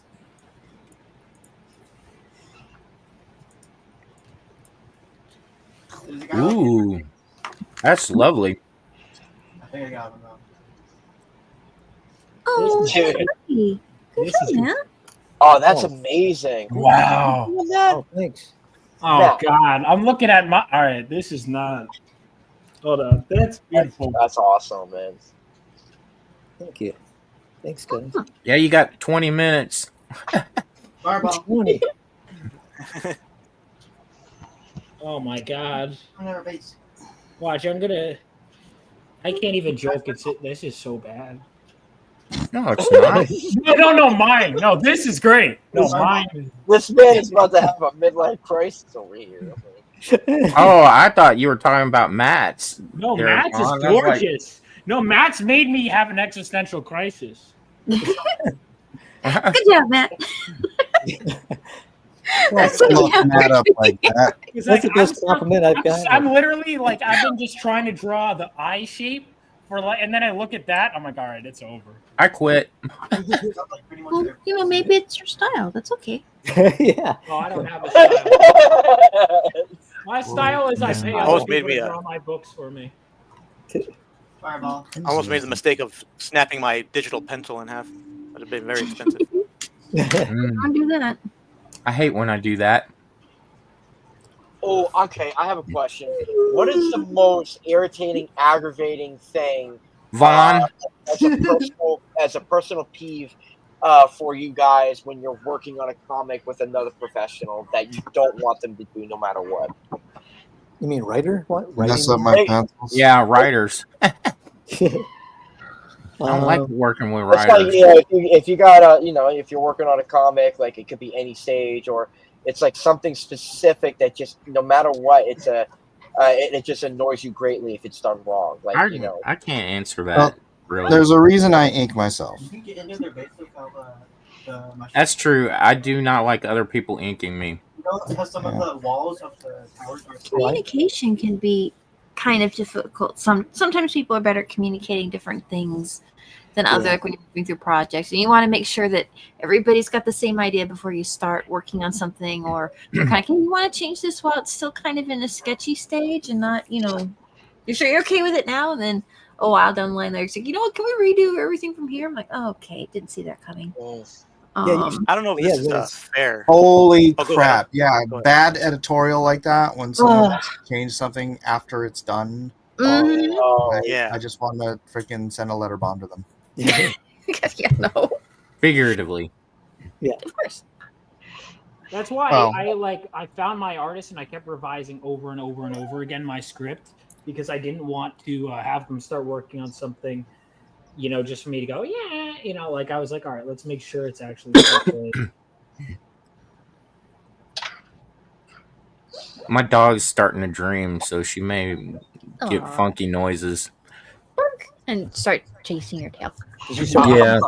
Well, I we're love used to the sound of pigeons, but for some reason we don't hear them. Let's see. Yeah, he's in another room, so he's not gonna. Is he? Okay. Is he doing Yeah, all right? he's- Yeah, he's right now. He's just trying to find out how to make a net. Like he's looking for assorted trash he could steal to make a nest. Like he'll waddle on the. You'll just see him waddle. He'll walk by you, waddle around, and you'll see like I had these Ricola cough drop Oh yeah. wrappers, and he managed to get one off the floor, and he just. Whoo, whoo, when you see him walking around carrying the cough drop wrapper in his mouth, going to make a That's nest. cute. Is I'm gonna go make a nest again. Does he tuck them in his feathers to move them around, or does he just carry them in his little beak? In his beak. Oh, okay. Cross Comics asks, who is Phenomenova? Well, Phenomenova is the name of the team of superheroes that are in the book. In fact, let me post the Kickstarter link. I'll take a break from drawing my masterpiece Yes. to post my Kickstarter. So Phenomenova is the name of a superhero team set 20 years after World War III. They are trained by one of the veteran heroes that fought during the war, and it comprises of a brand new generation of heroes. The newest person to join the team is going to be Galvanite, but as of issue 3, he has not officially joined yet. The characters include Vivacity, who we see on screen, Force, who is the leader, Thermo, and Estrella, 4 teenage superheroes that are trying to stop a heist at a nuclear reactor. Vasectomy? What are they heisting? What? A nuclear reactor? You said it's a heist at a nuclear reactor. Yeah, What yes. What are they heisting? You'll have to find out Oh. when you read issue 3. Because part of issue 3, so with issue 1, right, the main character, part of what his whole thing is, he rushes into a situation he knows basically nothing about, because he's like, bad guys, let me stop them. And he gets his butt kicked. And then in issue 2, we see him begin his training. And 3, we have our character Estrella, who can absorb information from her environment. That's one of her abilities. So she's a member of the team, but she's also a detective. And so that's how she sees, because she's deaf and blind, is she can absorb memories of the world in real time and So she is going back to the crime scene and is basically filling in all the gaps. So what happened after character got frozen? How did the villains get in? What did they want to steal from the reactor? How did the fight between the heroes and the villains go? I feel like that was a missed opportunity where in issue 2 where he Galvanite is looking at her chest or something like that. I was like, oh, I thought you were gonna go in that direction, and she's like, oh, thank you for being like respectful or something like that. I'm like, every teenage boy would. Oh, Zach, there was like, there was a cut scene where he was going to be like checking her out, and he's openly, but it felt like thematically. So my earlier drafts, it was going to open up with him just like checking the girls out, and my editor gave me, it was like he gets really horny out of nowhere in issue 2, and it was like issue 1 was like he was so like, I have to do this for my dad, and then 3 we were like, he's like, it just felt like a weird tonal shift. And so I was like, all right, let me downplay that and make it actually a more emotional issue. So no, that did cross my mind. But instead I kind of leave it just implied that he's like probably into her. But oh God, these are so bad, these illustrations of mine. Let's see. I mean, they could be worse. I'm sure it's coming along great. Well, you've never seen it. No. Oh, I love how cheery she sounded. yeah, She's like, I don't think she realizes I'm not an artist. She's like, oh, it's like, well, because people who can draw also say that usually, like, this sucks, and it'll be like a great piece. No, this actually sucks.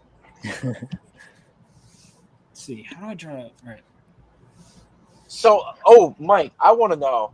So, how did the news break when you got signed on to do the Injustice series?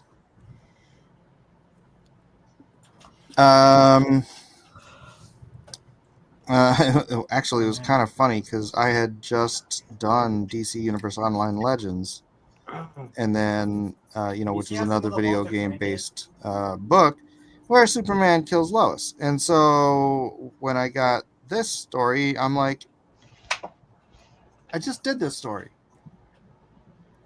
And my editor's like, yeah, I know, it's funny, isn't it?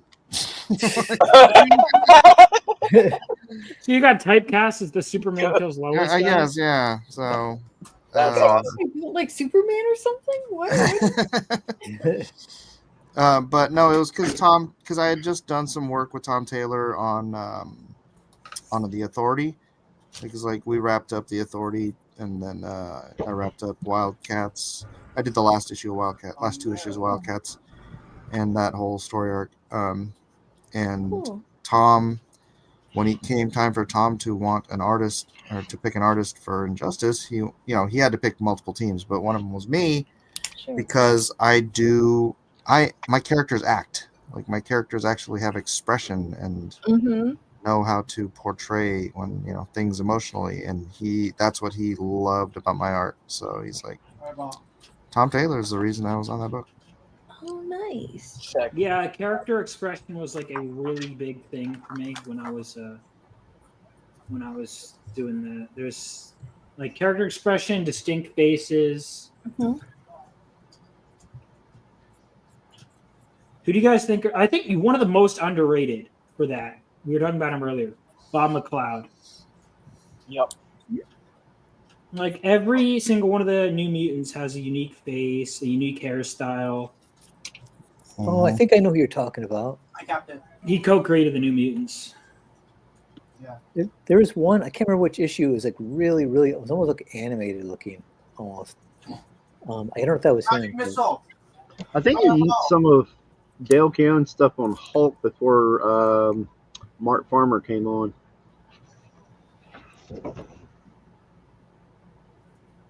Yeah, Dale Keown's Hulk stuff is great. I like old Marvel, dude.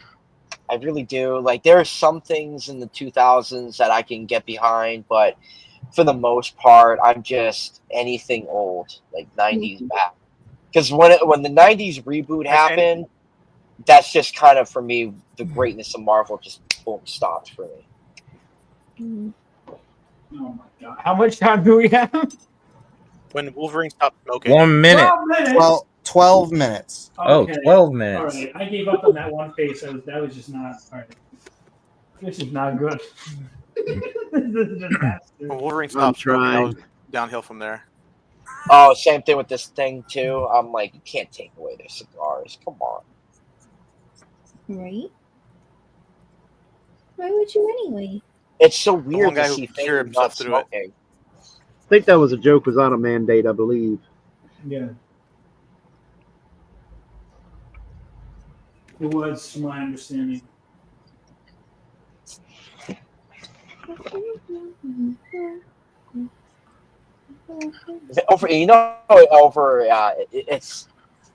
But breaking into manga, like reading a bunch of stuff, they don't compromise for you.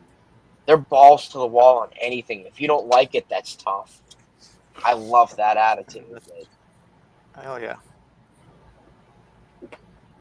Oh yeah. And they're so picky, but they have a timeline. Like I asked Shiki.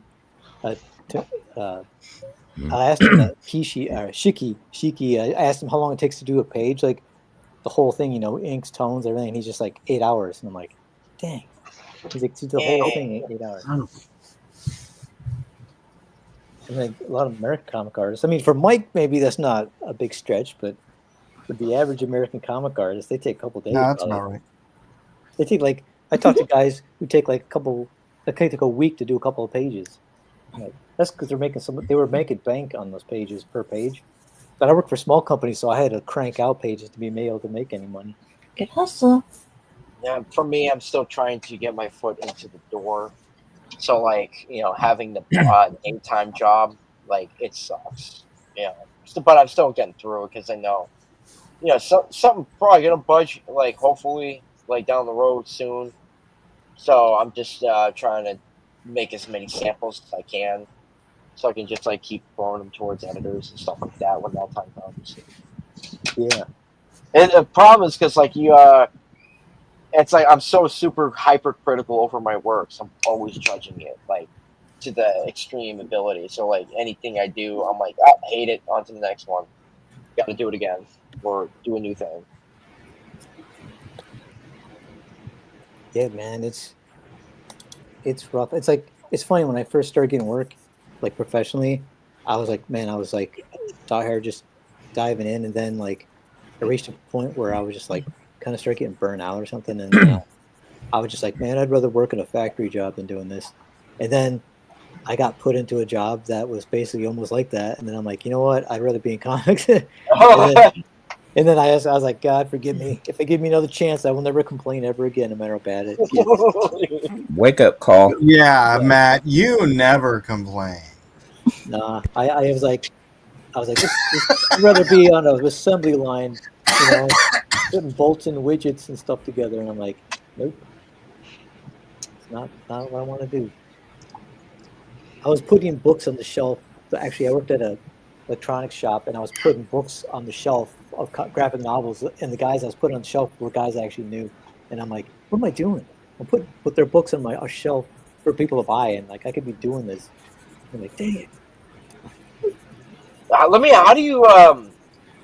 do you guys beat that that big rut where you're like you don't want to pick up a pencil, for some reason you don't want to sit at your table, like, but you got to draw, and like things are going really rough, like nothing, what I'm saying, like artistically speaking, nothing's working.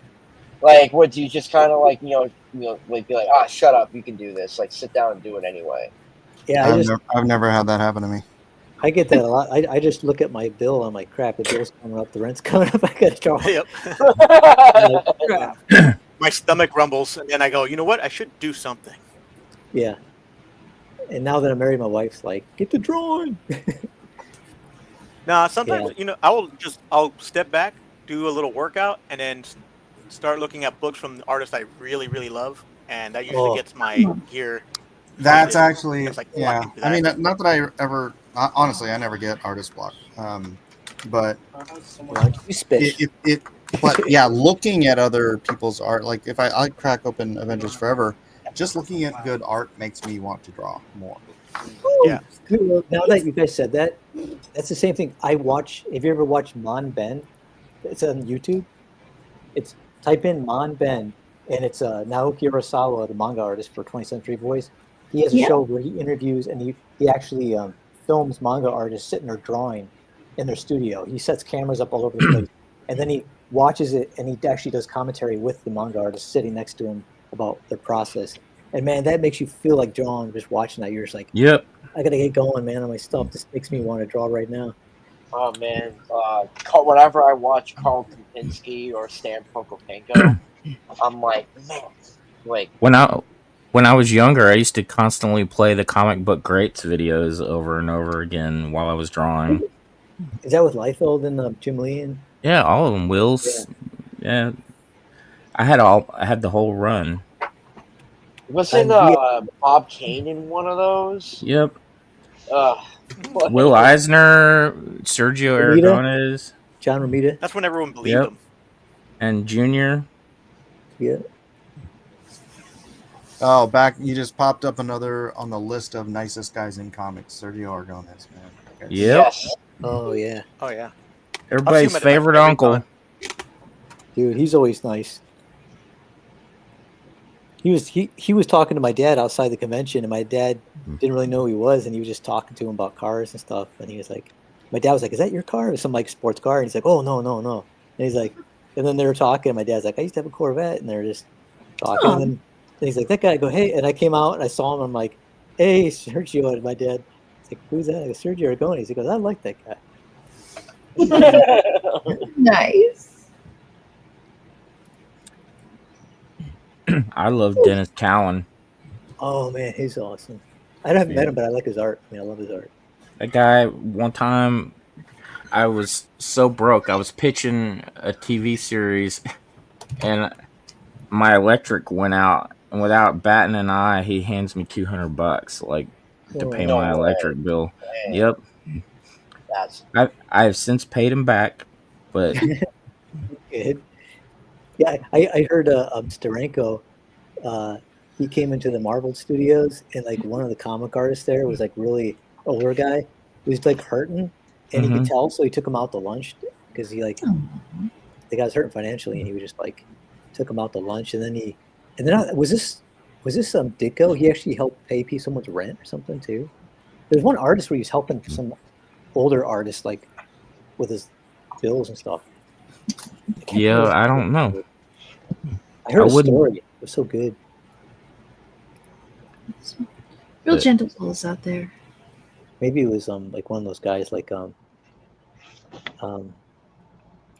Milk-Kniff. I don't know. I know George Perez did a lot for like art for artists who like, didn't have retirement funds and things like that. He was always selling his drawings and stuff at conventions to help the other people. Yeah, that's awesome.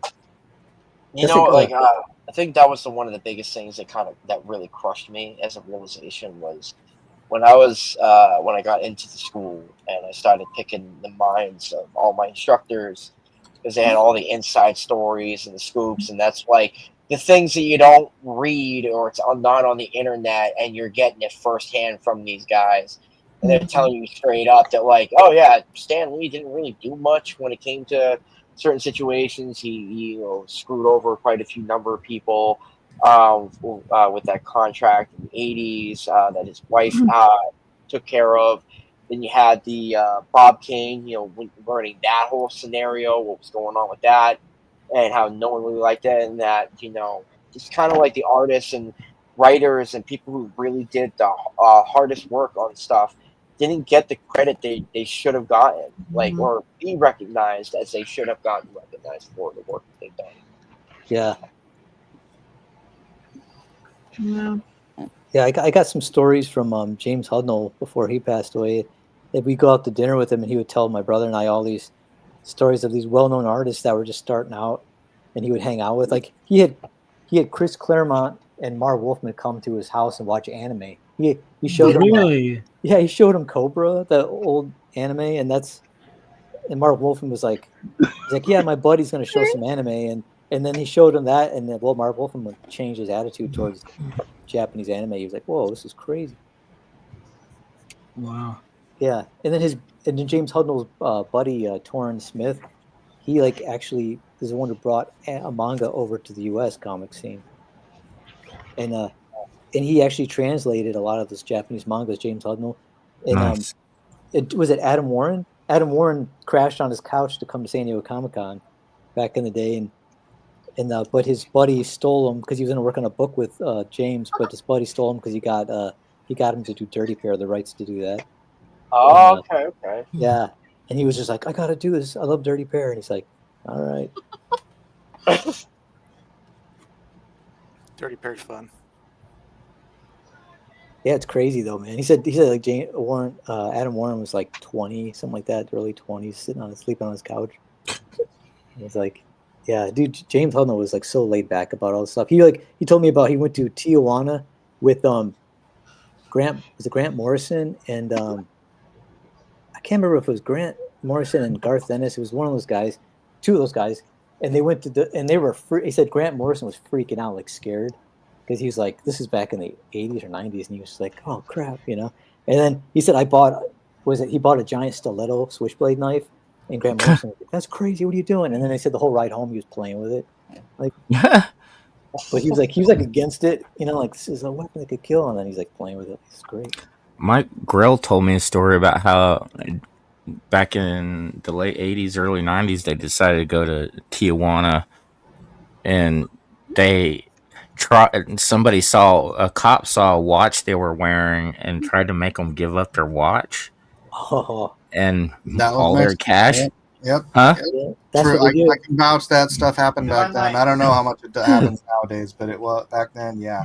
And he never wore jewelry into Mexico. So they said somebody in their group grabbed a cab, and they all piled in and flashed that dude $100 to get him back across the border, and they tore out of there in a cab. Dang. Oh, nice. Looks like we got a few new signups. We are 9 signups away from 200 for Phenomenova. Awesome. So, you guys haven't yet? We go live on August 1st. That's this Friday, and anyone who backs on day 1 gets an exclusive, gets a free trading card with their order. And there's also a 48-hour cover that Adriana did.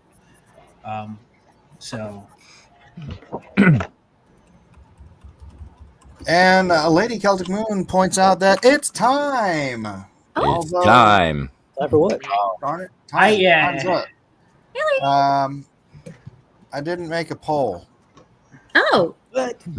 Everybody's a winner. Yay. Man, get out of here with that. I feel like a winner. That's all that matters. It's about the friends we made along the way or something. Yeah. Hey, okay, whatever you guys say. Is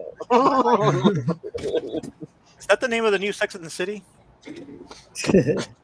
Please tell me you guys don't watch that, because I oh my god, that show is whack. No. It's like the new Golden Girls, but lame. Thank you. Not funny, right there. All right. We're not gonna do a poll tonight because I'm incredibly lazy. Wow. Yes. Everybody's a winner. What? Let's go through and see everybody's work tonight. We got. Oh wait, so I'm a winner too? That means I'm on equal playing field. Everyone except Vaughn is a winner. I still haven't seen Vaughn's piece of you art. don't know. It could have been really good. Here's the thing. Let's see it. If you don't see it, you'll feel like more of a winner. It's like a tree in the woods. So are we showing them all, or maybe Yes, we're showing them all. So we're starting here with This Alan is Lover, great, the Howl Comics. Looks I'm so following you. I'm going to cycle through the digital art first, and then we'll go back to the stuff that's being drawn on page. Digital. I love it, man. This is great. Thanks. He Just looks still adding little highlights and stuff. VA. Freeze. Oh yeah, I know. So yeah, you did work with Phil. Yeah. You're lagging. Yeah. really good with that. Like the kind of armor like they have like for military stuff, where it doesn't look like really bulked up like knights and stuff wear, but it looks like more than just a little bit of padding. I'm not exactly sure what you call that, but it looks cool. Cool. Yeah, like Vaughn, what is the symbol on his chest? It looks like a cryptocurrency symbol. It's an F. That is my it's an F for force. It could be cryptocurrency symbol too. My artist, because initially I had said, I wanted to be like a fist with that around it, and then my artist was just like, it just doesn't feel right. Let's just go with the F, and I was like, all right, we'll make it a cool F, and he did. So I like all these little rocks falling down around it too. The little smoke trails. That's sort of so. I'm gonna keep. All right, Alan, you got anything else to add? No, just it's not quite finished, but I'll get there. Dude, your kid playing the game is killing me, man. Throughout the whole stream, it is awesome because I do the Who same else thing. has? Then we have Chad Townsend. Yes, thank you. Nice. There you go. So cool. Sick. I like it. And this character's name is Kid Kaboom. Ah, there you So go. he was a teenage superhero that fought during the war. Oh, yeah. okay. Oh, okay. Yeah. So 20 years prior to the story. Great he was mouth the shape. sidekick in the war. Thanks. Yeah. So cool. Appreciate it. Thank you. Darn it, that face reminds me of somebody. I can't place it. John Byrne. No. I mean like a human being. Oh, not an artist that you. Are you thinking of Jack Palance? Yeah. Oh. Yeah, he could look a little younger, maybe. Bruce No, I Campbell. mean a young Jack You know what the Palance. secret to life is? Jack Palance did westerns when he was young. I used to watch those. It says you got 36 people watching on Twitter, Mike. Oh, that's a lie. Is it? Well, yeah, no, the Twitter accumulates viewers. It's Yeah. not, It's not active. Yeah. Somebody runs by and watches it for 2 seconds. It counts. All right. Who else is next digitally? We have Amy. What's up? Aww. So cute. Feels. Ah. Oh, I like that. Hugs. Amy did feels. I don't see anything from Missy in the drawing. Oh, she's going to be posting that up in the drawing line. Okay. Amy, do you have anything to add? It's just a nice piece. I was looking through some of the resources, and I'm like, oh, because there's a mom there, and she wants to take care of her little boy, who wants to be a hero and do what's right, but it's hard. And so I just thought that was kind of a nice sort of a personal touch to have a mom that wasn't like angry or mistrustful, or just a good mom who's concerned about her little boy and wants people to try and do right by him. I'm kind of like, oh, that's nice. You don't always see that with comic book heroes and their family relationships, and I just thought that was really sweet. So I liked that. Thank you. No, I'm glad it came across that way. When I was writing it, I was trying to find a way to not have the mom character be annoying, but have it be like but also not have her be irresponsible. It's like, yeah, go off. So I kind of found a middle ground. Yeah, because if you have a kid hero, unless they're keeping everything a secret from their parents, like in the Power Pack, or you're like, how do you have a responsible parent who is also not keeping them from doing something which could be potentially dangerous? And that can create a lot of conflict and a lot of drama in a story, but you do have to pay attention to it. It does have to be something you have to be aware of. And I think it worked really well here. Yeah, Vaughn. That was a compliment. Good job, pal. Thank you. I don't know why you make compliments sound like insults. Because that's my job. All right. All right. So we'll go to physical artwork now, starting with Kevin Sharp. Oh, okay. Wow. Really cool. I didn't manage to get the swords in. Gorgeous. Wow. I ran out of time, but that is awesome. Dude. Gorgeous. Looks awesome. So there we go. There's I don't know the character's name. Forgive me. The Phoenix Senshi, or you could just call her Senshi for sure. Oh, okay. Cool. So there's my Senshi. Wow, dude. That's amazing. See if we can get him in the face a little bit. Very nice. Oh, kid. beautiful. I made sure. face. Yep, I am following you. I just want to make sure that is. Oh, thank you, Yeah, brother. It's pretty awesome. Yeah, she's gorgeous. I quit. That's it. Yeah, I do like hot good art or something, whatever. Yeah. Too overrated. I wish I could have finished in time, but I came close this time. So. You're doing great. So cool. All little details on her hand guards and stuff too. Those little straps. Mm-hmm. The gathers on the sleeve into it. That's just that's crazy. Beautiful. Yeah. hat, too. You should do this for a living. Yeah, I wish I did too. How'd what not go today? Well, I was only on for about an hour, but I got something out of it, so that's something. Oh, that's nice. good. Yeah. There were a lot of people on when I was there earlier. I sold the Battle Beast. I was adding a little bit to the. I'll do a side real quick. I don't want to hold everybody up, but You're fine. yeah, the you know how the cover, every sketch cover is basically front and back, right? You know, you have paper on the front and back. Yeah. So Really? I went and added the bad guy from Dang, dude. Oh, That's sick. awesome. Sick. So I Yeah. added, Nice. Set up. Look at that. Oh, dude. Wraparound cover. I mean, the front was cool, and then you had that as like another level, man. That's sweet. Like I a saw you spider. doing that I sketch tagged earlier. Ryan in that on Twitter. I wonder if he saw it. oh yeah. So, but yeah, that was that. But anyway, there you go. There's my entry here tonight. That's insane. Phenomenova is the name of the superhero team. Yep. No, he knows that. He knows that. Is he teasing us? Yep. Okay. Well, me specifically. We don't have time for teases. All right, let's see what's let's go with Matt Cosson next. Dude. Oh, It's so nice. pretty. Yeah, that's great. Like the angle, very good. Thanks. I gotta make sure I'm following all you guys. Love that black silhouette. That's Let's see if I can- nice. Huh.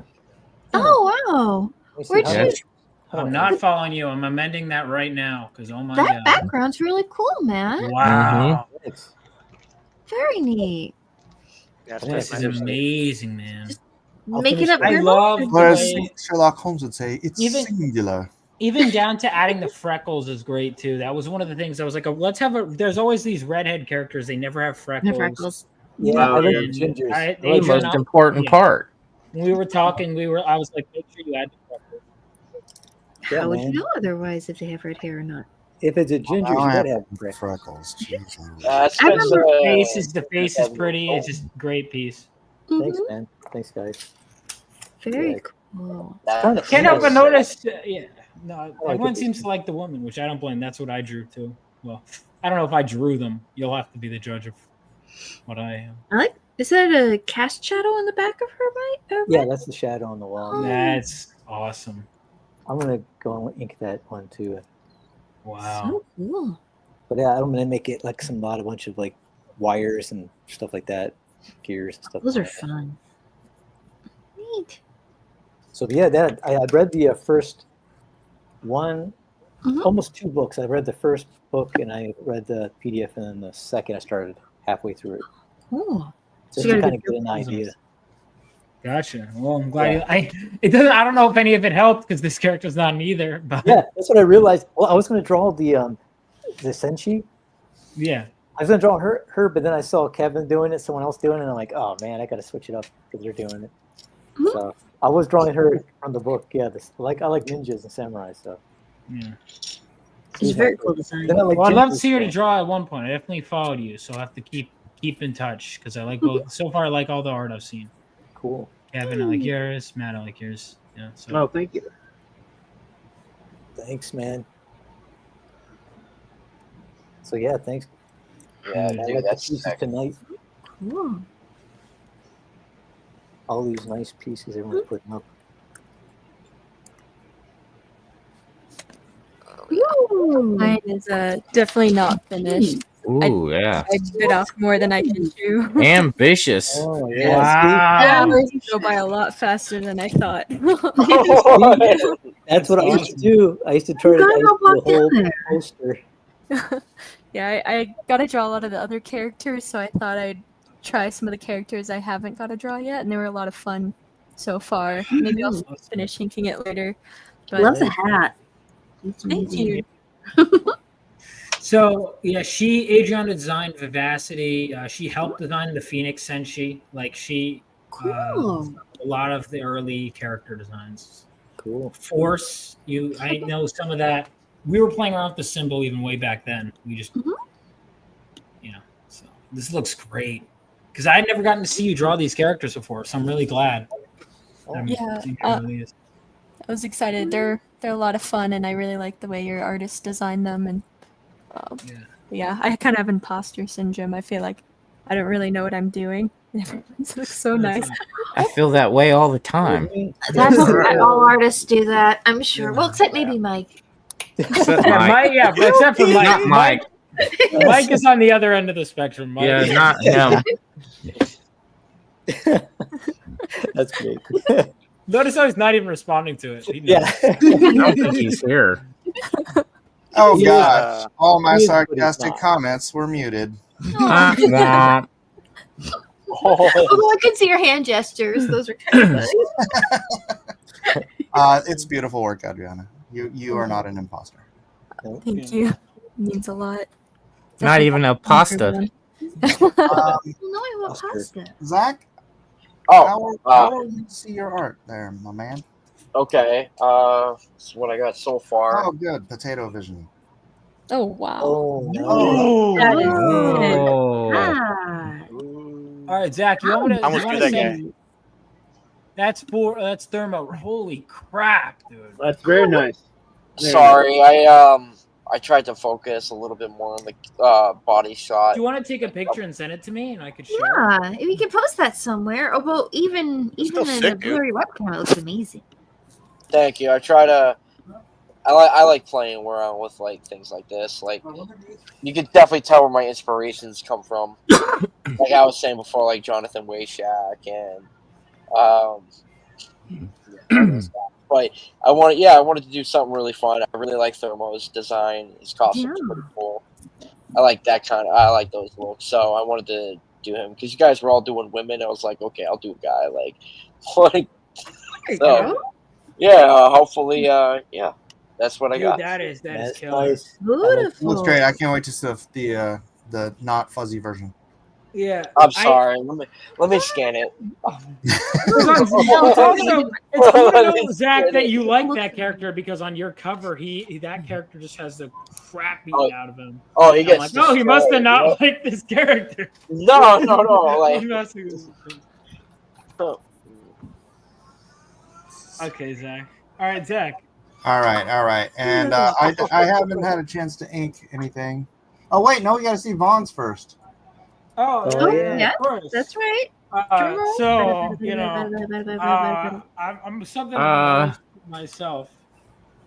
Well, I can't see a darn thing. Yeah, your potato cam is Wait, I can see it. to your benefit, I think. There we go. All There right. you go. Oh, I see the Head head. shape. There's the Right, I eye. see a See black Vaughn? circular smudge with a smudgy line through There it. we go. I See, there we Looking go. good. There you go. Excellent. Yeah. We're using our imaginations I right see now. them from And I us. said This this is why I I pay see. people to draw my book for me, Keith. Where we get to see our original. Oh God, I didn't even write it properly. God. You need it. You should hire a writer there. Vaughn. Well, letterist is different from And then I writer. tried drawing like a mid-size. Keep backing Phenomenova. Something. Dragonama, or else it will look like this. Is where my point. That's I gotta pay my Uh-huh. hours. Make sure to add your signature. Oh yeah, of course. I'm not done coloring, and I have not even started. This will be Ooh. auctioned off. Ooh, Oh. Oh, I'm gonna wow. stop talking now. colors. Yeah, the colors are a little saturated on the camera. Somebody's overcompensating. Yeah, really. This is what I do now. Yep. Well, I color stuff with markers. Oh, God. So Nice. here's your chick with the V on the chest. I don't remember her name. Yeah. Vasectomy. Vivacity? No, it is not vasectomy, dude. Yeah. Phenomenovas favorite new character is vasectomy. Yeah, that is. She vasectomizes dudes. She doesn't. She's a Oh. pure, innocent character that you have now tainted, Chad. She's virginal. She's the virginal character. Right? It's voluptuous. Voluptuous. Voluptuous. Victory. Voluptuonova. That's her name, Vivacity. So that's like, she's vivacious. She's literally full of Vivacious. energy. Like this girl, vivacious. Like she's Viscosity. she's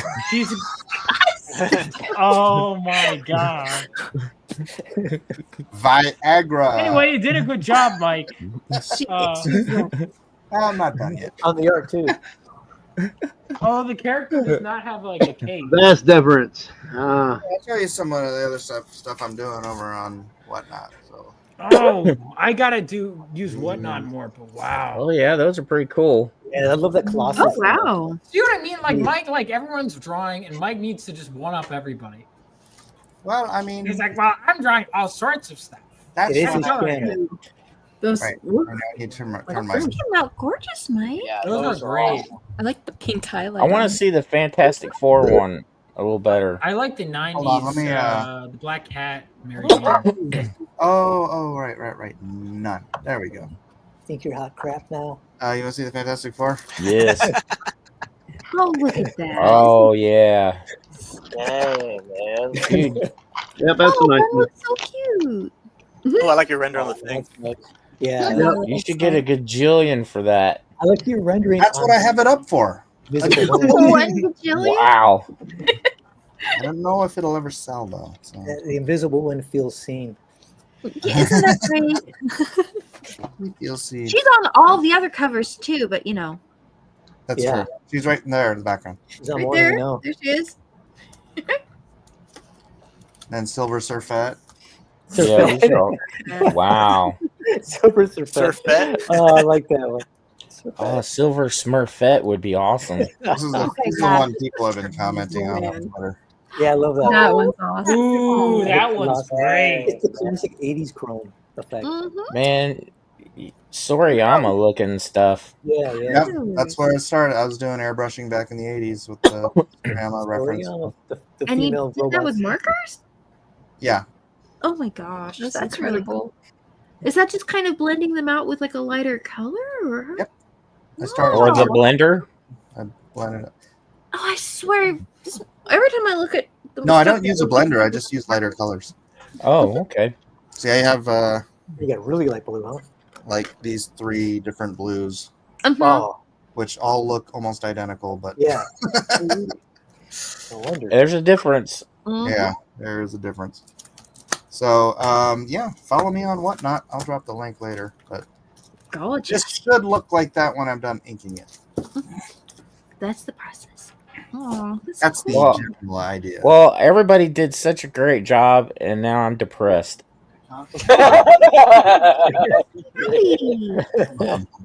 You should be inspired, right? Well, I don't know where your body is. Maybe you feel better when you see my picture. Melissa, you did. Here we go. Here's Melissa's animation. See, I'm depressed. That's very cool. Wow. Animation takes a very long time to do too. It's- Wait, you just did that? Uh-huh. That is crazy. Oh, thank you. Wow. That's cool. All right. That looks so nice. Yeah. Very cool, sis. Good job, Missy. Johnny Harris animating hair is a lot of fun, just the flowing and just the Mhm. fluidity. It's It has a particular kind of weight too. yeah. I was going to do more shading and lighting effects and stuff like that. You know, You want to get the cycle working first, and then and add then more I, details. as much as All I right. can. I'm That's the thing adding about you- animation is like you go one layer at a time, and that Mhm. layer is like you do the sketches, make sure the animation all works, and then you do the, the inks. Then you got to go Clean on it up. colors, special effects, And- blah blah blah. Such a not tedious, but okay, it's You tedious. know, right? Yeah, Mike knows. Oh boy. He's been working animation too. Mm-hmm. It Oh, is cool. This is Put it all awesome. together. You guys are great. I mean, all right. Oh, also, Vaughn, you get the draw along where the chat got to draw along. So let's see what we got. Alamo Rules here with a lady that looks like a ninja after 3 weeks of being sick, COVID, in a deep depression. I'm back. Where is this? Well, Nice. Juan Soto. feeling a lot better now, buddy. Juan Oh, Soto. Is By the that way, the Juan, baseball player? everybody wins tonight. Oh, So, This is where he comes to relax and unwind, you know. Mhm. Besides baseball and do some drawing. Oh, I see. Awesome. here's the black and white. Oh, that's nice. Very cool. Juan, nice one. Mm-hmm. Nice Juan. All right, Nice we're one. a little bit over the 2.5 You're number hours. one. Elrod Baron Vaughn Coleman.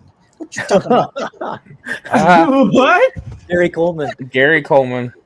Vaughn Coleman. Vaughn doesn't know what. You No, I talking know about, what Michael? Gary Coleman is. Oh, you do? I know that I'm. See, that's how iconic he is, Gary Coleman. Baron Vaughn Coleman. Generations That removed, he is- still knows. That is insane. That's pretty funny. How do you think of that? Like, He's all Every right. week, he does it every week. He's Elrod. Yeah, that's the only response to that question is he's Elrod. okay. He's one in a million. Elrod will as You talk about Elrod wills. Mhm. What are you talking about, Michael? All right, next up we have Doug Smith. Oh, yeah. Oh, Ooh. Oh, I love the colors. Yeah. Green hair is perfect for ninjas. I really think so. Very nice. Here's the static. Awesome, Doug. Oh, nice. Wow. She's so Nice. pretty. Great shapes. Oh, cool. Mm-hmm. Yeah, I love this Has, stuff. has Vaughn been to a bike store? Was that a reference to something I don't get? I have no. I'm Yeah, I'm trying to figure that one out. Right. Sense, That was but a very reference. nice, Doug Smith. Thank you All very much. Yeah, very nice. Wait, is this from last week? July Uh, 19th? Yeah, this is from last week. Yeah, it I don't doesn't think look we like saw one this of my one yet. characters. Ooh, she pretty though. That's one of my characters, but I'll take credit for it. It's a new one now in your book. Yeah. Yeah, that was for. Oh, I wasn't here last week. 2 weeks ago. That's why I don't remember anything. Oh, What did we That's do 2 reversed. weeks ago? Reversed. DC villains. That was what we did 2 weeks ago. Who was this? First I started to draw so long. Emerald Empress. Okay. Oh, sure. Yeah. Got it. Got it. All right. Well, there's been no voting, so good. That's Congratulations. Everybody's a winner. Including me. I feel really good. Okay. Makes me feel better, Bob. Yeah. We got no. This is great. It's honestly seeing you guys bring my characters to life is really awesome. And I'm glad I'm networking. You know, Yeah. making sure I'm following all of you guys. If not already, definitely looking to hire too. So, Well, it's great meeting you, Vaughn. Chad, never met you before. It's great finally meeting the one and only Chad Townsend. We've never interacted. Oh, right. I'm kidding. Chad and I have, disingenuous. yeah, Chad and I have hung out multiple times. Yes. All right. I kind of need to. I got. We didn't get to do the book swap because we were so busy. We were on opposite. I know. sides I the thought of con. that. We were on opposite sides of the con. You know. Yeah, I did. That's how I didn't have reference material. Wait, where were you, Chad? I was at the far opposite end Like of you, literally as on the far same from us section. as he could have been. Oh wow. I think maybe if he was one row further, he would have been. Wait, so you came all the way across the con to give me that book. Yep. You are a prince among men. You're welcome. Thank you. Vaughn was just right next door. So. Yeah, we were right next to each other the whole time. Yeah. That's cool. I was able to scan the drawing and I sent it over to Vaughn. So. All right, how'd you send it? It's How'd you send it? Twitter. On the land of Twitter. Platter. Platter. It's in the over on platter. Well, Matt Costin's Wow. killing it. Look at it. mm-hmm. Matt's still working. Yep. So guys, share them all with me when you're done. Like, just send it. Maybe. Oh, how can we send them to you? Are you on I'll tag you. I'm on He's Discord. on I'm on it. Twitter. I'm on Discord. Everywhere. V-Man Rocks on Discord. And then Hey, somebody drop our Discord link in the chat so Vaughn can join the Discord. no, I'm in the Discord. Are you in my Discord? Yeah. Well, how about you drop it for me? I'll go get it. Or unless somebody can, get there before me, that's okay. I'll too. go get And it. they're off. They're off. That's hilarious. Lady gets it first. Ladies first. You gotta get pretty early in the morning. Mm-hmm. Yeah, I'm on Discord. I'm on Twitter. I'm on Instagram, YouTube, all those. Vaughn, are you getting the piece that we're waiting for? I have it ready to share on my screen. How are you sharing it on your screen? Yes. Oh, why didn't you say something? Because I thought all-knowing Mike, would. This is what happens. You thought wrong. Everyone assumes that I know everything, and then when I don't know something, I look bad. I don't assume, Mike. Why am I? What is on here? Add to stage. Remove. Okay, there we go. No, dang it, that's not right. Oh no! You just kicked. Yeah, you just kicked. Oh, okay, I had that. All right, there we go. All right, Look at there you that, go. man. Oh, there we go. Oh, nice. It looks even better. Yeah. Yeah, Yeah. sorry about the fuzz. So cool. I mean, it looked good with the fuzz even. You could tell the composition, the lighting looked great. Yeah, that's awesome. Nice. It says I'm unable to accept the invite or something. You're banned, dude. On the Discord. That's all right. Did I? What did you do, Amy? I don't know. It says unable to accept invite. I'm sorry, Chad. I apologize for whatever Amy did. At some point down the line, I'm gonna have to get you to do How something did else I with this do character, that? Zach. I'm gonna have to get you to do something else with Thermo. I've always known Amy, you gave didn't actually do anything. I'm just kidding. Just put your username in there or Mike's username or something. This is in amazing. Discord's kind of a in the private crappy chat. site too. Like sometimes it's Let's just super buggy. Yeah, Discord is not. And you know what? On my launch party, because it's going to be going for a while, and if any of you wanted to like auction anything, maybe I could even do that at some point. I don't know if that's. I guess so. If you wanted to, if you don't want money, dude. Right. Okay. Hey, Vaughn, can you get me a better copy of this girl's costume? Because Matt, where are you seeing these extra armbands? Because I only see the one image, so I might not. I don't know if I'm doing the costume right. Oh, you mean of this girl? Yeah. Hey, John, is he doing it right? I've seen it from the cover art that I was downloaded. Yeah, that's all I saw too, but I might be referencing wrong or something. Yeah, in the cover art, remember he did the detached armbands. Oh, okay. And See, then I didn't the- even notice that. Yeah, like I was thinking, I'm taking. So I guess that's the Oh, design. that Okay. cover! I didn't even see. I didn't know. Okay, yeah, because I think we're doing we're with the interiors. We're sticking with what's on the cover, but her original design did have the bands. I'm sorry, I totally forgot about that. Oh, I no. was like, Oh, this one too. No one is controlling this D&Q, Kirby. That's why it's such a mess tonight. All right, I'm going to wrap this up. Everybody, please do go check out, post it again, the Phenomenova sign-up page. Yeah, and then it's also on my YouTube channel. We'll be hosting the launch party. So Yeah, so follow Vaughn. Sign up for the Phenomenova launch. It's in 2 days. Yep.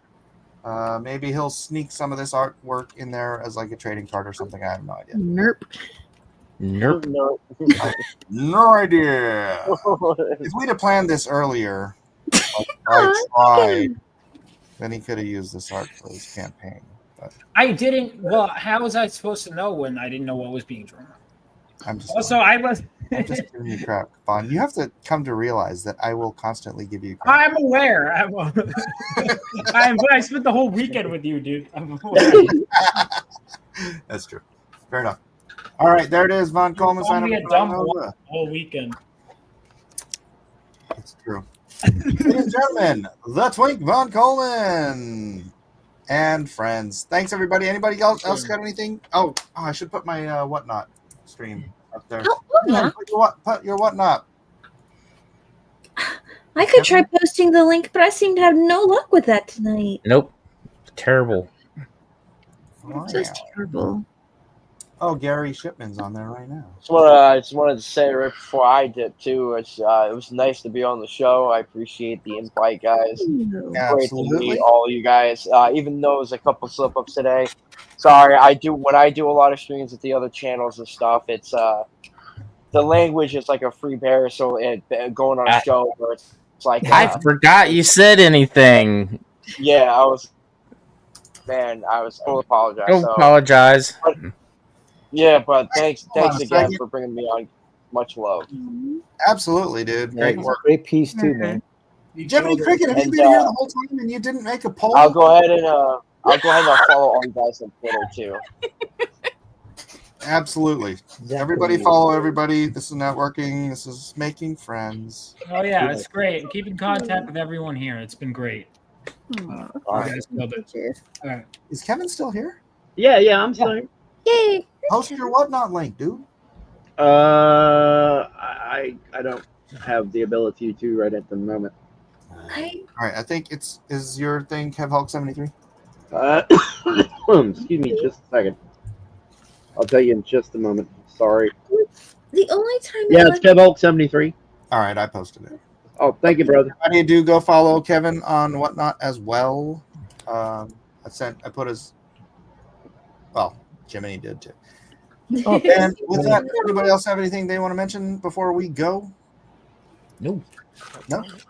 Everybody good? Yeah, all good. With everyone. Well, God bless us, everyone. Say goodnight, everybody. Good night, everybody. Good night, everybody. Good night, everybody. See you. Thank you for watching.